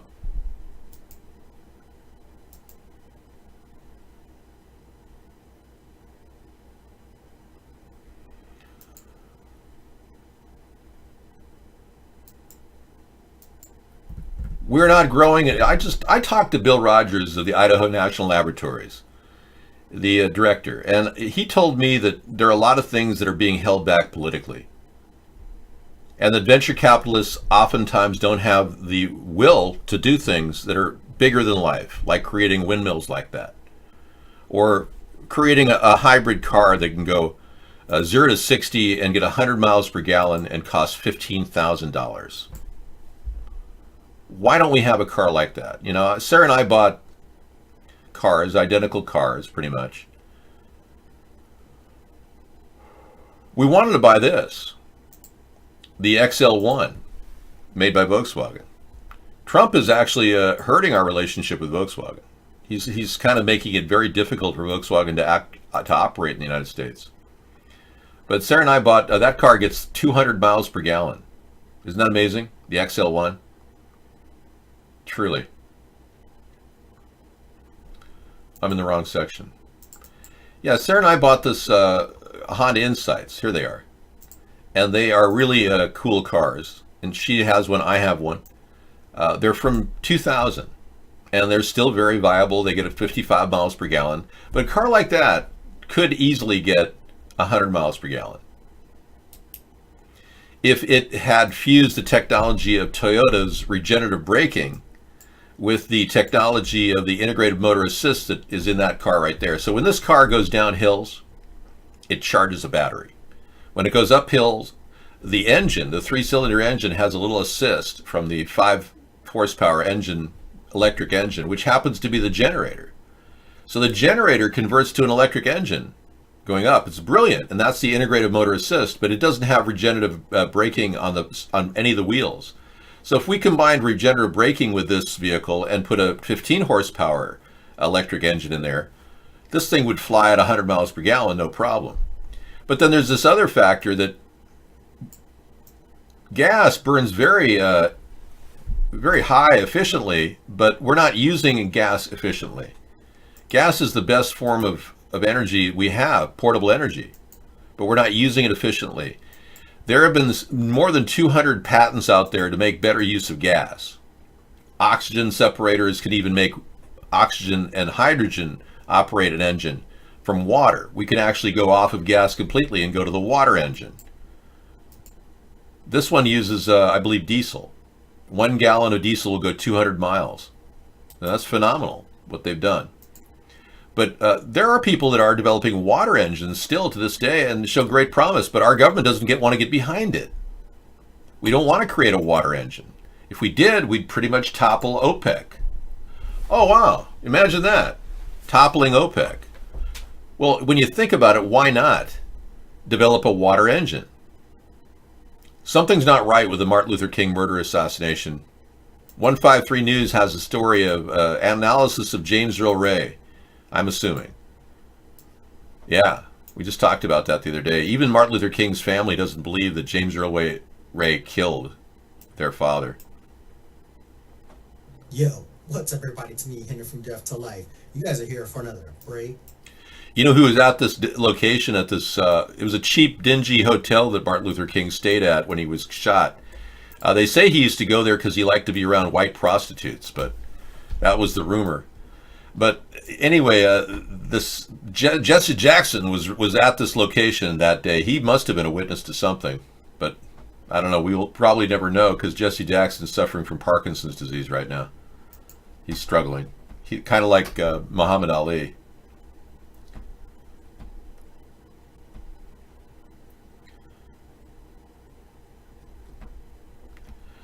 Actually, no. The DC to an AC system would not burn the windmill thingy to a crisp with a blocking diode. Duh.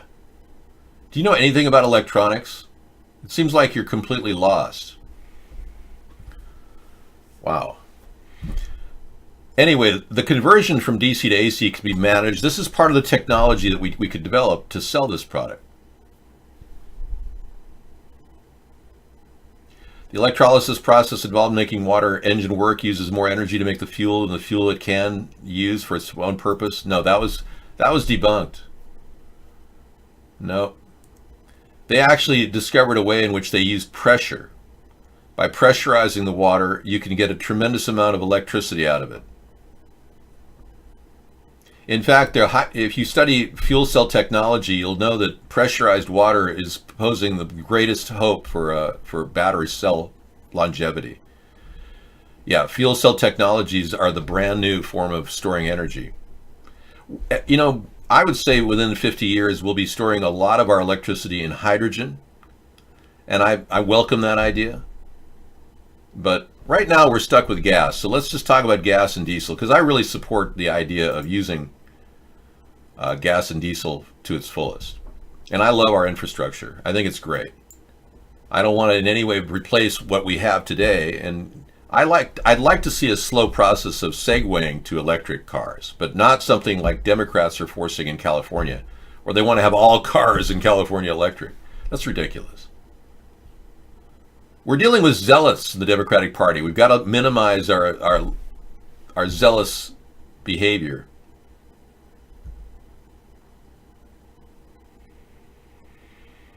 Well, no, I don't think raising price of gas to $50 a gallon is going to help misanthropy. Sorry. Thanks for that link, Scissor Fight. I'll play that tonight right after at 10 o'clock. The cars look like they're from the future, yeah. Okay, you're drinking more? You're going to have another bottle? Okay. I hope you are cutting back, because, you know, drinking beer incessantly can lead to alcoholism. The chili was good. I didn't have more than a small bowl, though, you know, because when I make a chili will last in the refrigerator for like 2 or 3 weeks. It's got salt in it, so it's not going to go anywhere. And what I do is I take a little organic brown rice that I get at Trader Joe's, frozen. I put that on the ground, and I mean, not on the ground, but on the plate, and put a little chili next to it, kind of eat it together. It's kind of a mini meal. And you can make mini meals all day, every day. Yeah, when I make a chili, I don't eat it all in one night. You can overdose on salt by eating pizza. And if you get a headache from that, that's a sign you have high blood pressure. You have to watch that. Don't in any way eat too much salt, because it could trigger an episodic heart reaction.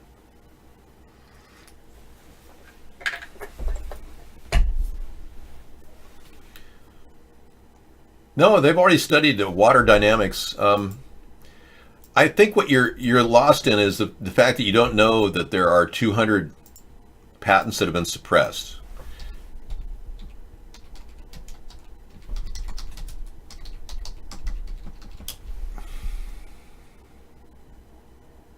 Let me show you this right here.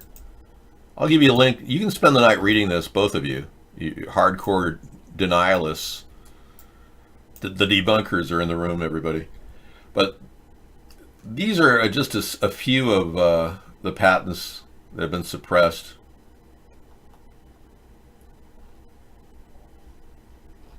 Let me see if I can get some key patents here.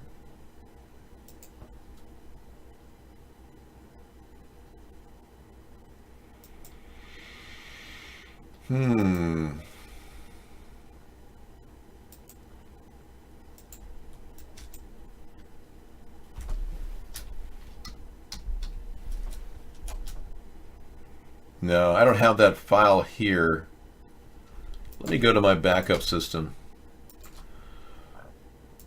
Yeah, there have been over 200 different patents that have been very viable using vapor. The key thing is vapor. You can run a garden mower off of the gas vapor in a gas can. It's been proven.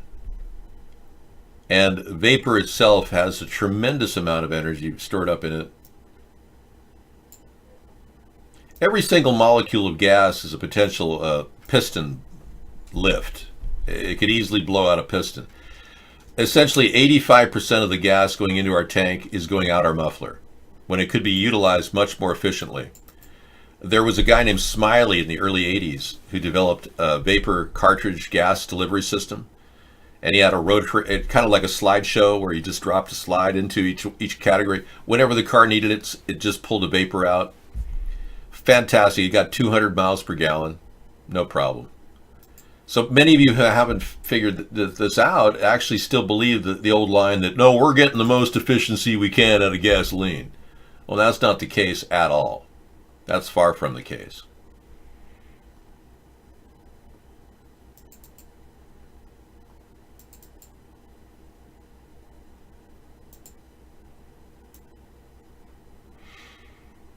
We'll look for patents here.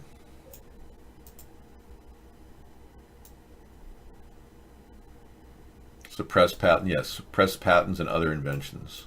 There we go.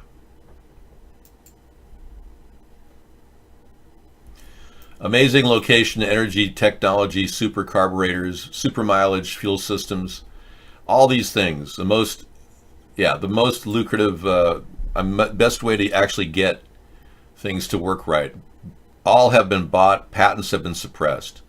So what Sarah and I have been talking about is a possibility that if our government is to set up patent law, which our Congress can set up any new patent law, we could make it so that no company can buy a patent and not lease it out. And it has to be leased out at a fair amount. But all of these patents, water to gas conversion powders, burning water, all of these have been suppressed. Gas and water mix, water and alcohol motors, super mileage additives, this goes on and on. Look at how long this list is. It is forever. 200 patents have been suppressed by people who didn't want competition in the oil industry. That's why our carburetors have been purposely inefficient over the past 50 years. If you think you're getting 30 miles per gallon, it's a joke. I mean, this is really kind of humorous. We're wasting fuel rapidly, and we're doing it so that oil companies can remain profitable, and car companies can remain profitable, and their collusion with oil companies can remain profitable. Not for us to actually save money on fuel. So don't kid yourself. It's all very much connected.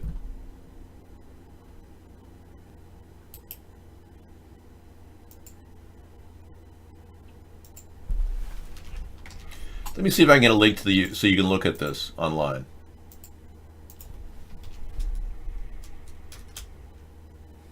There we go.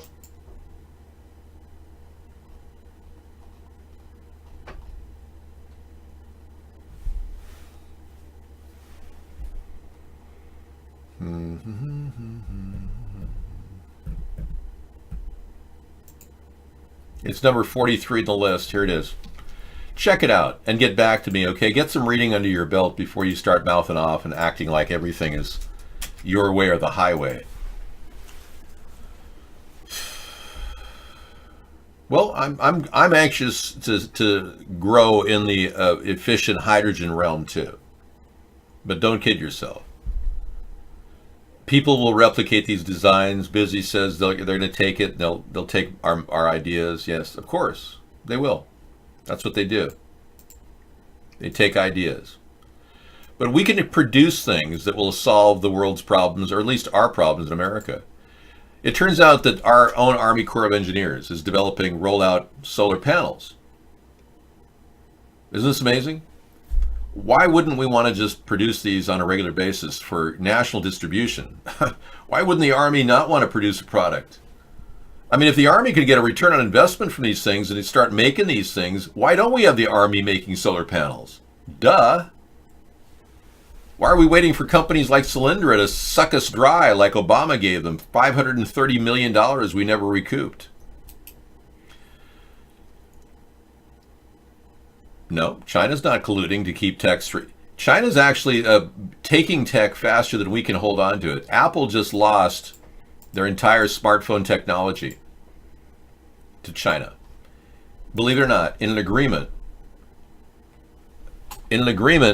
to share technology, Apple just gave away their entire coding for their mainframes, for all of their tablets and all the iPhones that they have.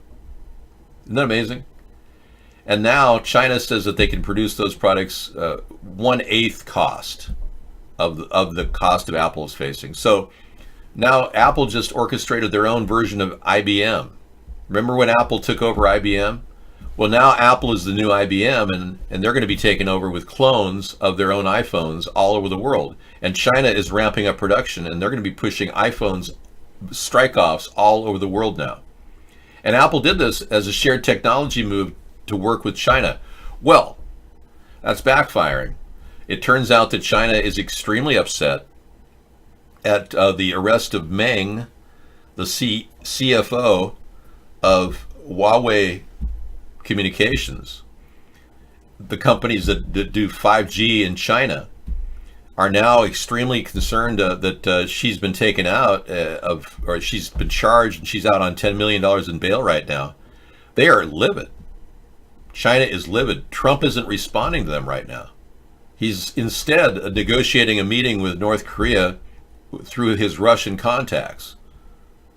This is a classic case of diversion. Trump is using the wall problem right now to divert our attention from the Russian involvement. Mueller is doing next to nothing to advance our knowledge of Russia's involvement in our country's election and in Trump's involvement with Russia. Mueller has been next to useless in advancing this discussion. So we are now looking at Trump looking for anything he can to divert our attention. So I think we've got a time for diversion that's going to extend well into this shutting down of our government. And as long as the truth is bubbling to the surface regarding Trump and his relationship with Putin, as long as that keeps bubbling to the surface, Trump is going to continue diverting our attention. Meanwhile, Russia gets whatever they want. And they've got us basically by the short hairs, literally. There's a sex tape or a sex selfie of Donald Trump that was revealed in the Concord Management Consulting deposition that they required Mueller to produce. So we definitely know that that's happening. So whether he's using this as a long-term diversion, I don't know. You can laugh all you want. I'm just going to kick you out of the show. You're a worthless pile of wasted Democratic trash in our show. And Democrats are the least Democratic people of all. They'll use anything to dispute their argument. They'll denigrate everybody around them.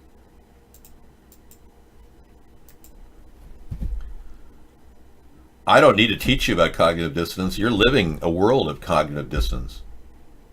Your life is completely immersed in cognitive dissonance. The mere idea of diversions in the news is cognitive dissonance. The idea of racial strife promoted by this Nathan Phillips, a Native American guy, where he walked into a group of Catholic boys who were gathering just for some other purpose. That's cognitive dissonance.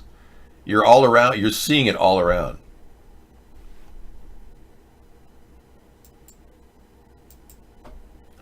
If it's not a toupee, fire. This is a wig, man. I told you I was going to wear this tonight. If you go to the beginning of the show, you'll see that it's just a wig. Yeah.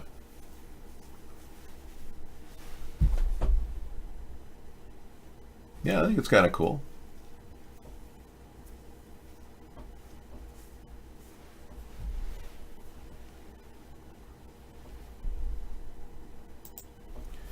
No, this is a sex selfie of Donald Trump. It's in the Trump file. Mueller said that they can't release it because of national security. They told Concord management they can't release it for national security reasons. Why would they say that about a sex selfie of somebody else? It was a sex selfie of John Doe in some bathroom. How could that affect our national security? So clearly it's a sex selfie of Donald Trump. That truly brings up the specter that the Russians are, in fact, trying to control our election. They did that as well as the possibility that they're controlling him now. We have an opportunity to move forward, but Trump may just want to shut our economy down by creating a partial shutdown. He ostensibly does whatever they want. Now, you don't need a third eye to realize that, there's my third eye, that Trump is working directly for Vladimir Putin. He has done everything he could for Vladimir Putin. He refuses to impose sanctions. He gave breaks to oligarchs. The man tied to the woman who they just arrested in Moscow, that woman, Nastia, who was allegedly mistress to an oligarch that Trump is now catering to, favoring with easing sanctions on. Trump put Michael Flynn in office, told by Sally Yates that he was working for Russia in advance of that. Still put a Russian agent in the office of National Security Advisor for 24 days. I'm just getting warmed up. Had said Carter Page and others to go to Russia, even though the FBI had warned Carter Page that he's being recruited by Russia as a spy, and Trump still sent him over there. We found out last week that Giuliani admitted that Trump had, in fact, colluded at a low level with Russia by sending low-level people over. They caught Giuliani in that statement last week. Giuliani was then pressed on the timeline about which they were working on the Moscow deal. Trump tried to put it off way before the election. It turns out they still were working on the deal past that point. And then Rudy Giuliani got caught in his mouth and got caught in a lie, essentially, and was told to back off and restate it. So now Giuliani is backtracking and saying Moscow Trump Tower comments were hypothetical. Oh, I could go on all night long about all the Russian meddling. And you Republicans refuse to acknowledge what's going on, and you act like nothing's wrong. And you're basking in the glory of somehow wanting to put yet another alleged rapist beer drinker in the Supreme Court if Ruth Bader Ginsburg takes a turn for the worse at our hospital. It's like you're just jumping at the bit to take control of this country when you don't even have a majority of this nation. You're coming in at way lower than 45%. Even if you call yourself a coalition, the Republican Party. You're trying to turn an illegal election into an addition to your Republican feather on your cap, saying that you now have, 3 appointed Supreme Court nominees, and they're flying through. This is insane. You think you're going to get away with this? This is treason. We don't look lightly on this in America. If Trump thinks he can do side deals with Vladimir Putin and get away with it, we got his number. Yeah, we can spot a liar a mile away. And I assure you, we're not going to sit back and ignore the harsh truth of this corruption that's been on the underbelly of the two-party system. Now, tonight we have Aaron Rousseau's documentary, American Freedom to Fascism. We'll play part of it toward the end. Thank you for submitting that. It's a good one.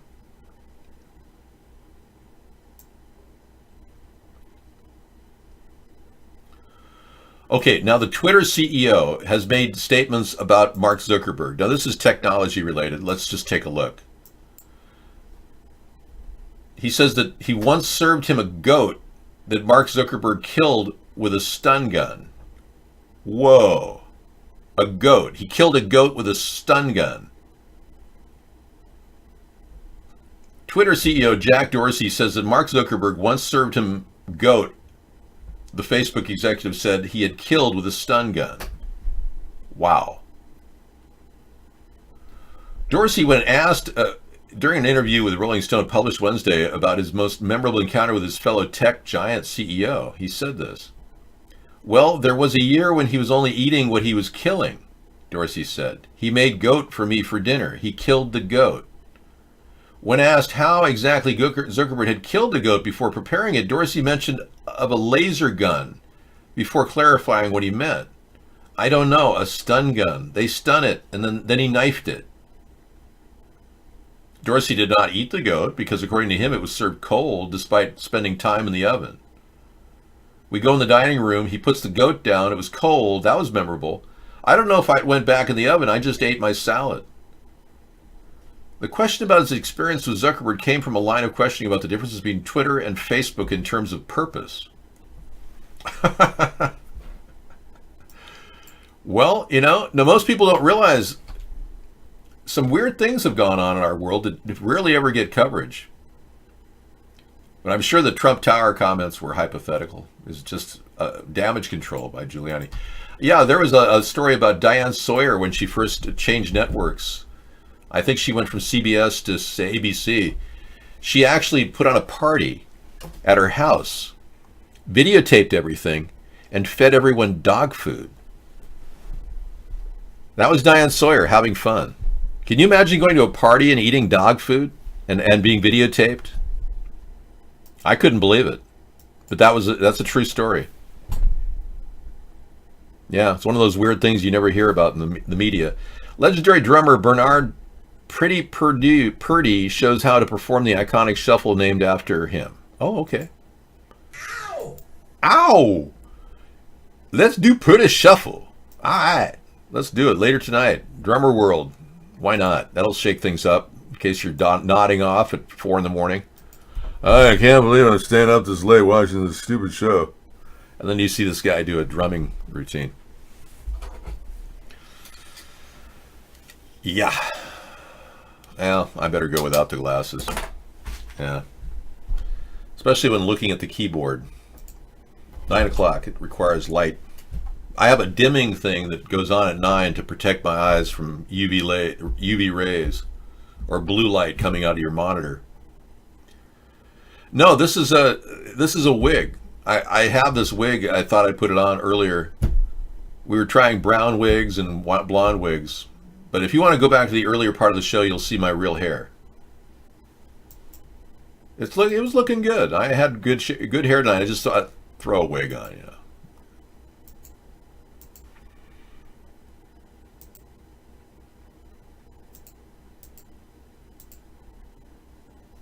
So Donald has a little problem. He's having a hissy fit right now with Nancy. Nancy, I blame Nancy for this right now. I think she's having, her day in basking in the glory. Oh boy, oh. Yeah, was it okay? Oh, I'm sorry. Well, he's having a bad day with dealing with Nancy.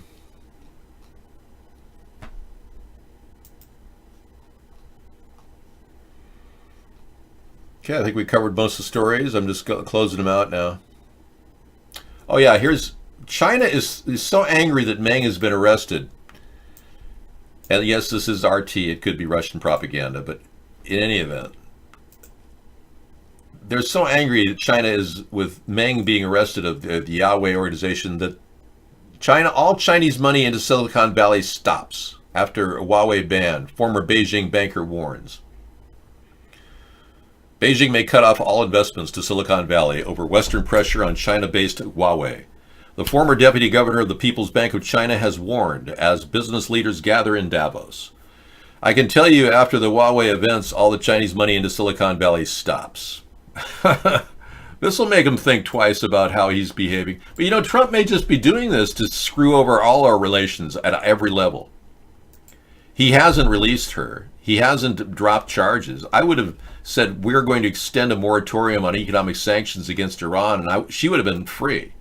And I would have made an overture to China that we didn't mean to bother her. Yeah.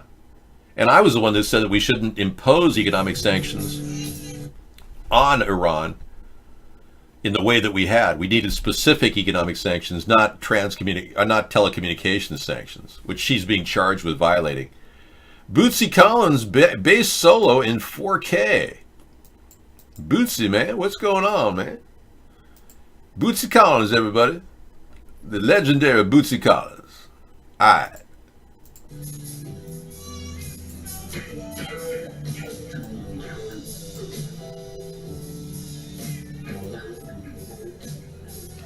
Well, we'll be jamming with Bootsy later tonight. I can't wait, you know. Boy, that's going to take us down memory lane. That time that I jammed with Hendrix out there in Seattle. Not. Actually, the guy that discovered me discovered Jimi Hendrix. So I will say that that's a pretty impressive thing. Thanks, Scissor Fight. I can't wait to see that. I don't plan on toppling the Chinese government and being an aggressor. I want to make things work for our relations with China. I don't want to cave in like Bill Clinton did. Bill Clinton did whatever he wanted. God bless you. Gesundheit. Yeah, well, Bill Clinton bent over and allowed the Chinese lobbyists to sleep in the Lincoln bedroom. So, well, so far, I can't really calculate how much you've helped me, but thank you for watching our show. I can't tell you what the monetary value of that is. There's a woman who, a lawyer in Seattle, who got a settlement against the Seattle Municipal Fire Department. Yeah, it was a settlement just came through, and this poor woman was hit by a fire truck. And they have awarded her, she was an attorney, a fairly wealthy attorney. She's been awarded a $65.7 million settlement for the attorney injured in the crash with a fire department ambulance. So somebody's reckless driving in a fire department ambulance is costing the city of Seattle $65.7 million. But the more important issue is, will this woman ever have a normal life? No. She had severe brain injuries. She was a high-paying attorney. She got about $1 million a year normally. They anticipated her life would last another 65 years. Or no, potentially 45 years. So they calculated her with the growth of her income over that time period. Her total lost wages would be $65 million. And I thought to myself, wow, I'm glad I wasn't hit by a fire department ambulance, because I retired at the age of 50 and they would have shown my net worth to be nothing. I would have been, you know, the settlement would have been like $1.50. But this woman got $65.7 million. She does suffer from severe brain injuries, so she'll never be normal again. They seriously doubt whether she'll ever be able to conduct law. At the time of the crash, Taylor was 38 and a partner in a law firm in Seattle. And her clients included T-Mobile, Zillow, and REI. She had high-profile intellectual property cases. And she was featured on TV and news and received a number of distinctions from legal organizations. Shortly before 1 p.m. on April 24th, 2016, Taylor was driving west on Seneca Street through a green light when a Seattle Fire Department aid unit heading north on 4th Avenue plowed into her Porsche 911 Carrera. According to Taylor's claim with the city, the aid car struck Taylor's sports coupe in the left rear quarter panel, causing it to go into a counterclockwise spin and collide with a traffic signal box and a tree near the northwest sector of the intersection. So she had a serious head injury. She suffered traumatic brain injury and was taken to Harborview Medical Center. They are very impressed that she has recovered the function she has. She's a fighter. there's a high likelihood she would have died of these injuries. But she really got great care over the past 2.5 years, so she's making a comeback in an aftercare facility, rehabilitation facility, round-the-clock care. I'm sporting the look from the front man for Suicidal Tendencies. Okay. Is that all right if I do that? Because I'm not suicidal. The front man for Suicidal Tendencies, he doesn't wear his hair anymore. He wears a bandana. You're talking about old pictures, way back. Yeah. You're wrong, dude. You're way wrong. Yeah. You're rebuilding a Pioneer T6600 reel-to-reel? Wow, that's impressive. Oh, you're talking about Seasons looking like him. Yeah, he does. I can see that.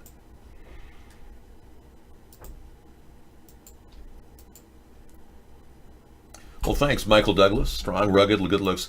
You know, Michael, I appreciate you coming in here. As much as you're taking your Martine to Aspen for the weekend, taking the time to be in our show is very meaningful. You know, we don't usually get famous actors like you to hang out, and I hope you and your dad are doing well.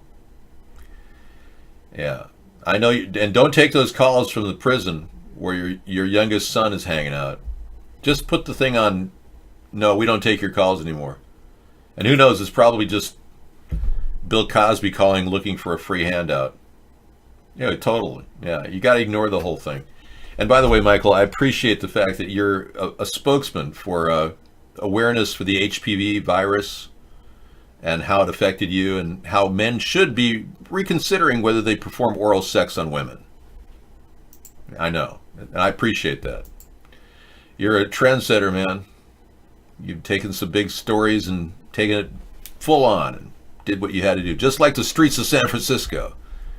Yeah. So, all Chinese money will be leaving Silicon Valley until Meng is released. I know, but you can't do that anymore. You know that. All right, so they're pulling out. So China, we could easily win a trade war with China, no problem. I'd like to see that play out.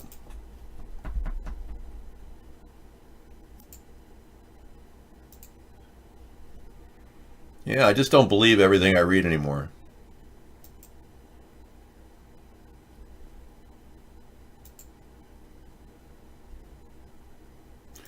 And I guess finally we'll talk about the PG&E thing again, one more time. There's something happened when PG&E had a claim from the 2017 Tubbs fire dropped. They had a huge boost in their profit, and apparently they made a lot of money. Recently, 10,000 call contracts betting on PG&E shares rising above $10. It prompted a changeover of $4.7 million. Somebody's playing games with the PG&E stock. And there's talk about it going bankrupt, and the Rothschild family underwrites the PG&E stock. So I'm beginning to wonder if they're not using it to hybridize their profits and make more money. You know, everything points to these rich, super rich people wanting even more money. No, I'm not a Scientologist. But the problem with greed is these people who are super rich, you're not going to believe this, super rich, they want even more money. Can you believe that? They can never get enough. I'm pretty impressed that you're rebuilding this Pioneer. That's not easy to do. We had a desire earlier for a different look, and I threw on a different wig. I tried a brown wig, and then somebody said they didn't like it, so I threw a white wig. The whole idea of the wigs are actually to mix up the whole broadcast. And it does make me look a little younger. And it kind of sets my glasses off when I wear them. You're going to be a skipper, huh? You're going on a big ocean vessel? You're going to be a skipper on... Yeah. Caught on a desert island with Gilligan and... Wow. Tony Montana? It's okay, man. Oh, I love my real hair. I have great hair, but I thought I'd wear this tonight till the end of the show. And I will make that decision anytime I want, at my discretion. Thank you. Just like I think this guy who was resigned because he did a blackface video should go back and say, you want your job back. I mean, this guy should not have been kicked out of a government.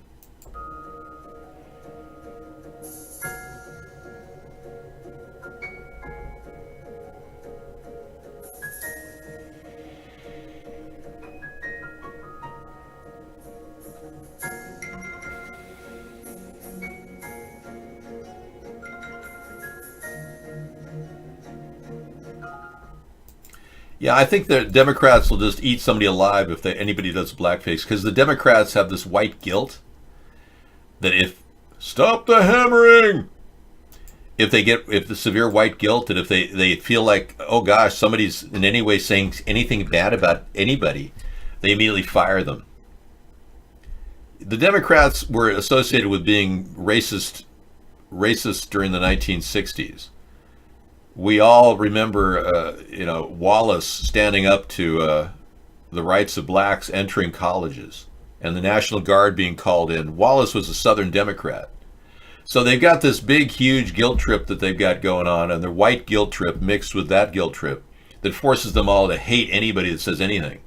So they're so politically correct that they become almost irrelevant. That's why Donald Trump won the Electoral College votes in the recent election. For the most part. I don't really care if it's a poor attempt at blackface. The point is, the man has freedom of speech. You people are forgetting the importance of freedom of speech and standing up for political correctness. There is no constitutional law saying that you have to be politically correct. So you're allowing some sort of a temporary belief to influence the very essence of the structure and foundation of our government.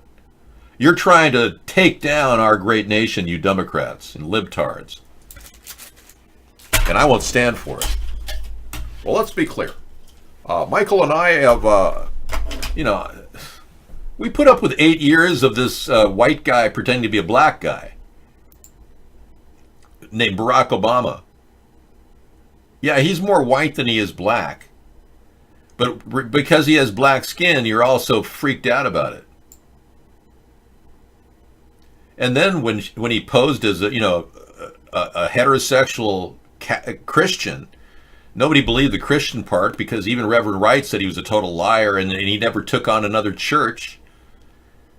He never had another church to go to after he abdicated his faith in Reverend Wright and the Trinity United Church of Chicago. Yeah.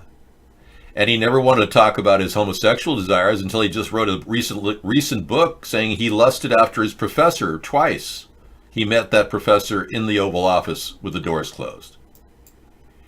We all saw Michelle do this dance routine where she showed her penis.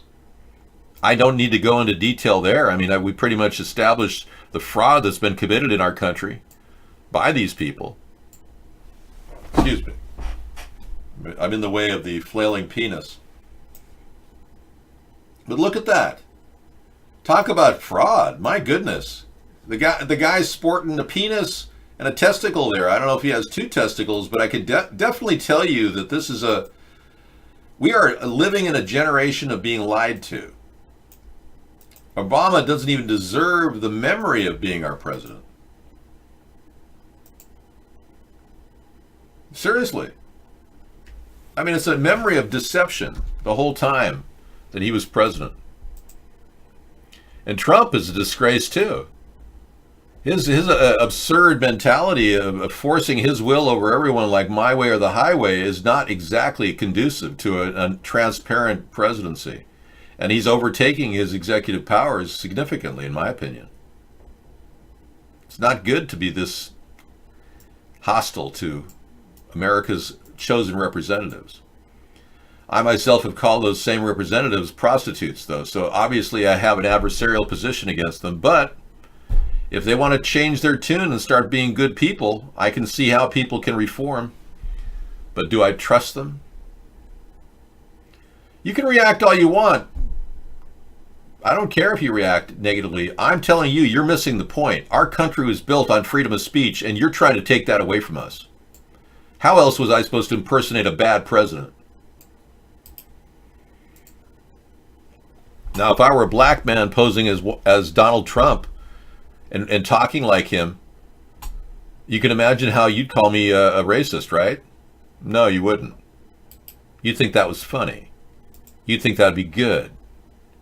Oh yeah, there's a black guy who does whiteface. Oh wow, that's funny. Yeah, we could all laugh at Richard Pryor making fun of white people. Like you did.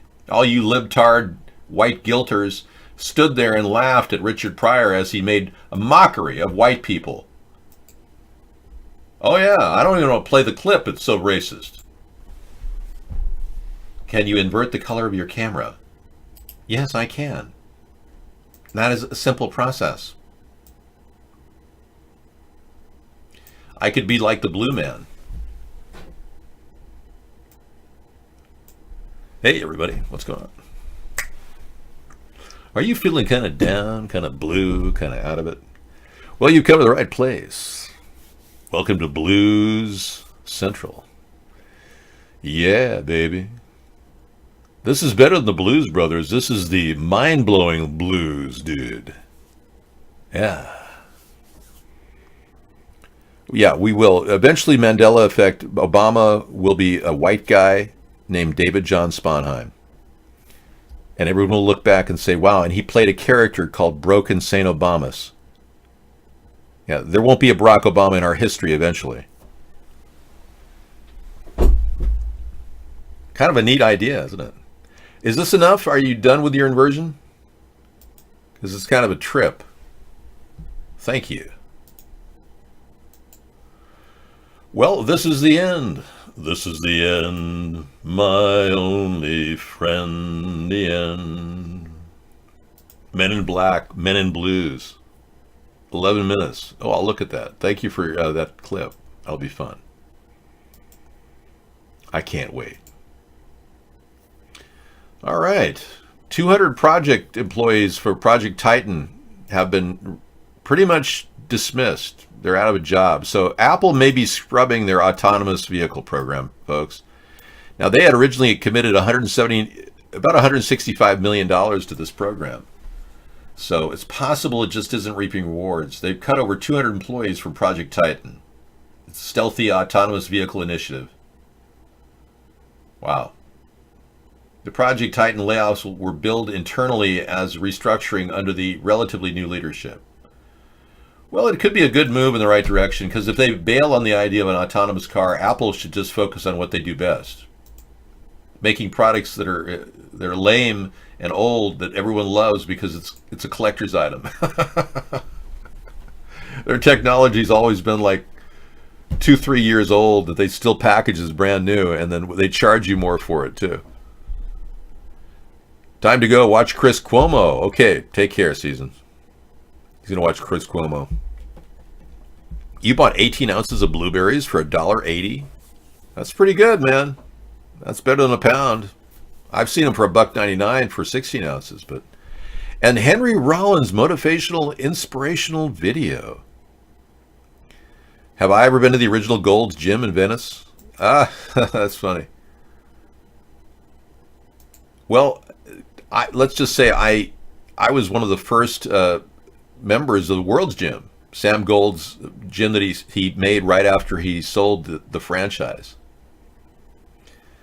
I was I showered with Joe Gold at one point. Yeah, he was in the same shower as I was. I was a bodybuilder in the late 70s. I didn't professionally bodybuild, but I was in there working out. Yeah. Joe Gold was in the same location, and it's no big deal that he was showering at the same time I was showering. We were in this opposite section of a big shower. It's not a big deal. Oh, you didn't know I was a bodybuilder? I never competed, but I worked out at World's Gym, and I think it was their second year of operation after Joe sold the Gold's Gym. I had quite a few meetings with Joe Gold, yeah, but never in a sexual way. He wasn't gay. I'm not gay. Oh yeah, I work out. Hey, let's play an outgoing song just to say goodnight. This is, yeah, let's get ready. Are you ready yet? And we'll sign off, and tomorrow we'll be back with another show. Tonight we are going to be until 2 in the morning, though. I'll be talking and over the show at times, but no facial experiences. You won't see me on camera. All right, take it easy, everyone. Have a good one. We'll be back tomorrow with Freedom Friday for another big, big shoe. Let's get ready.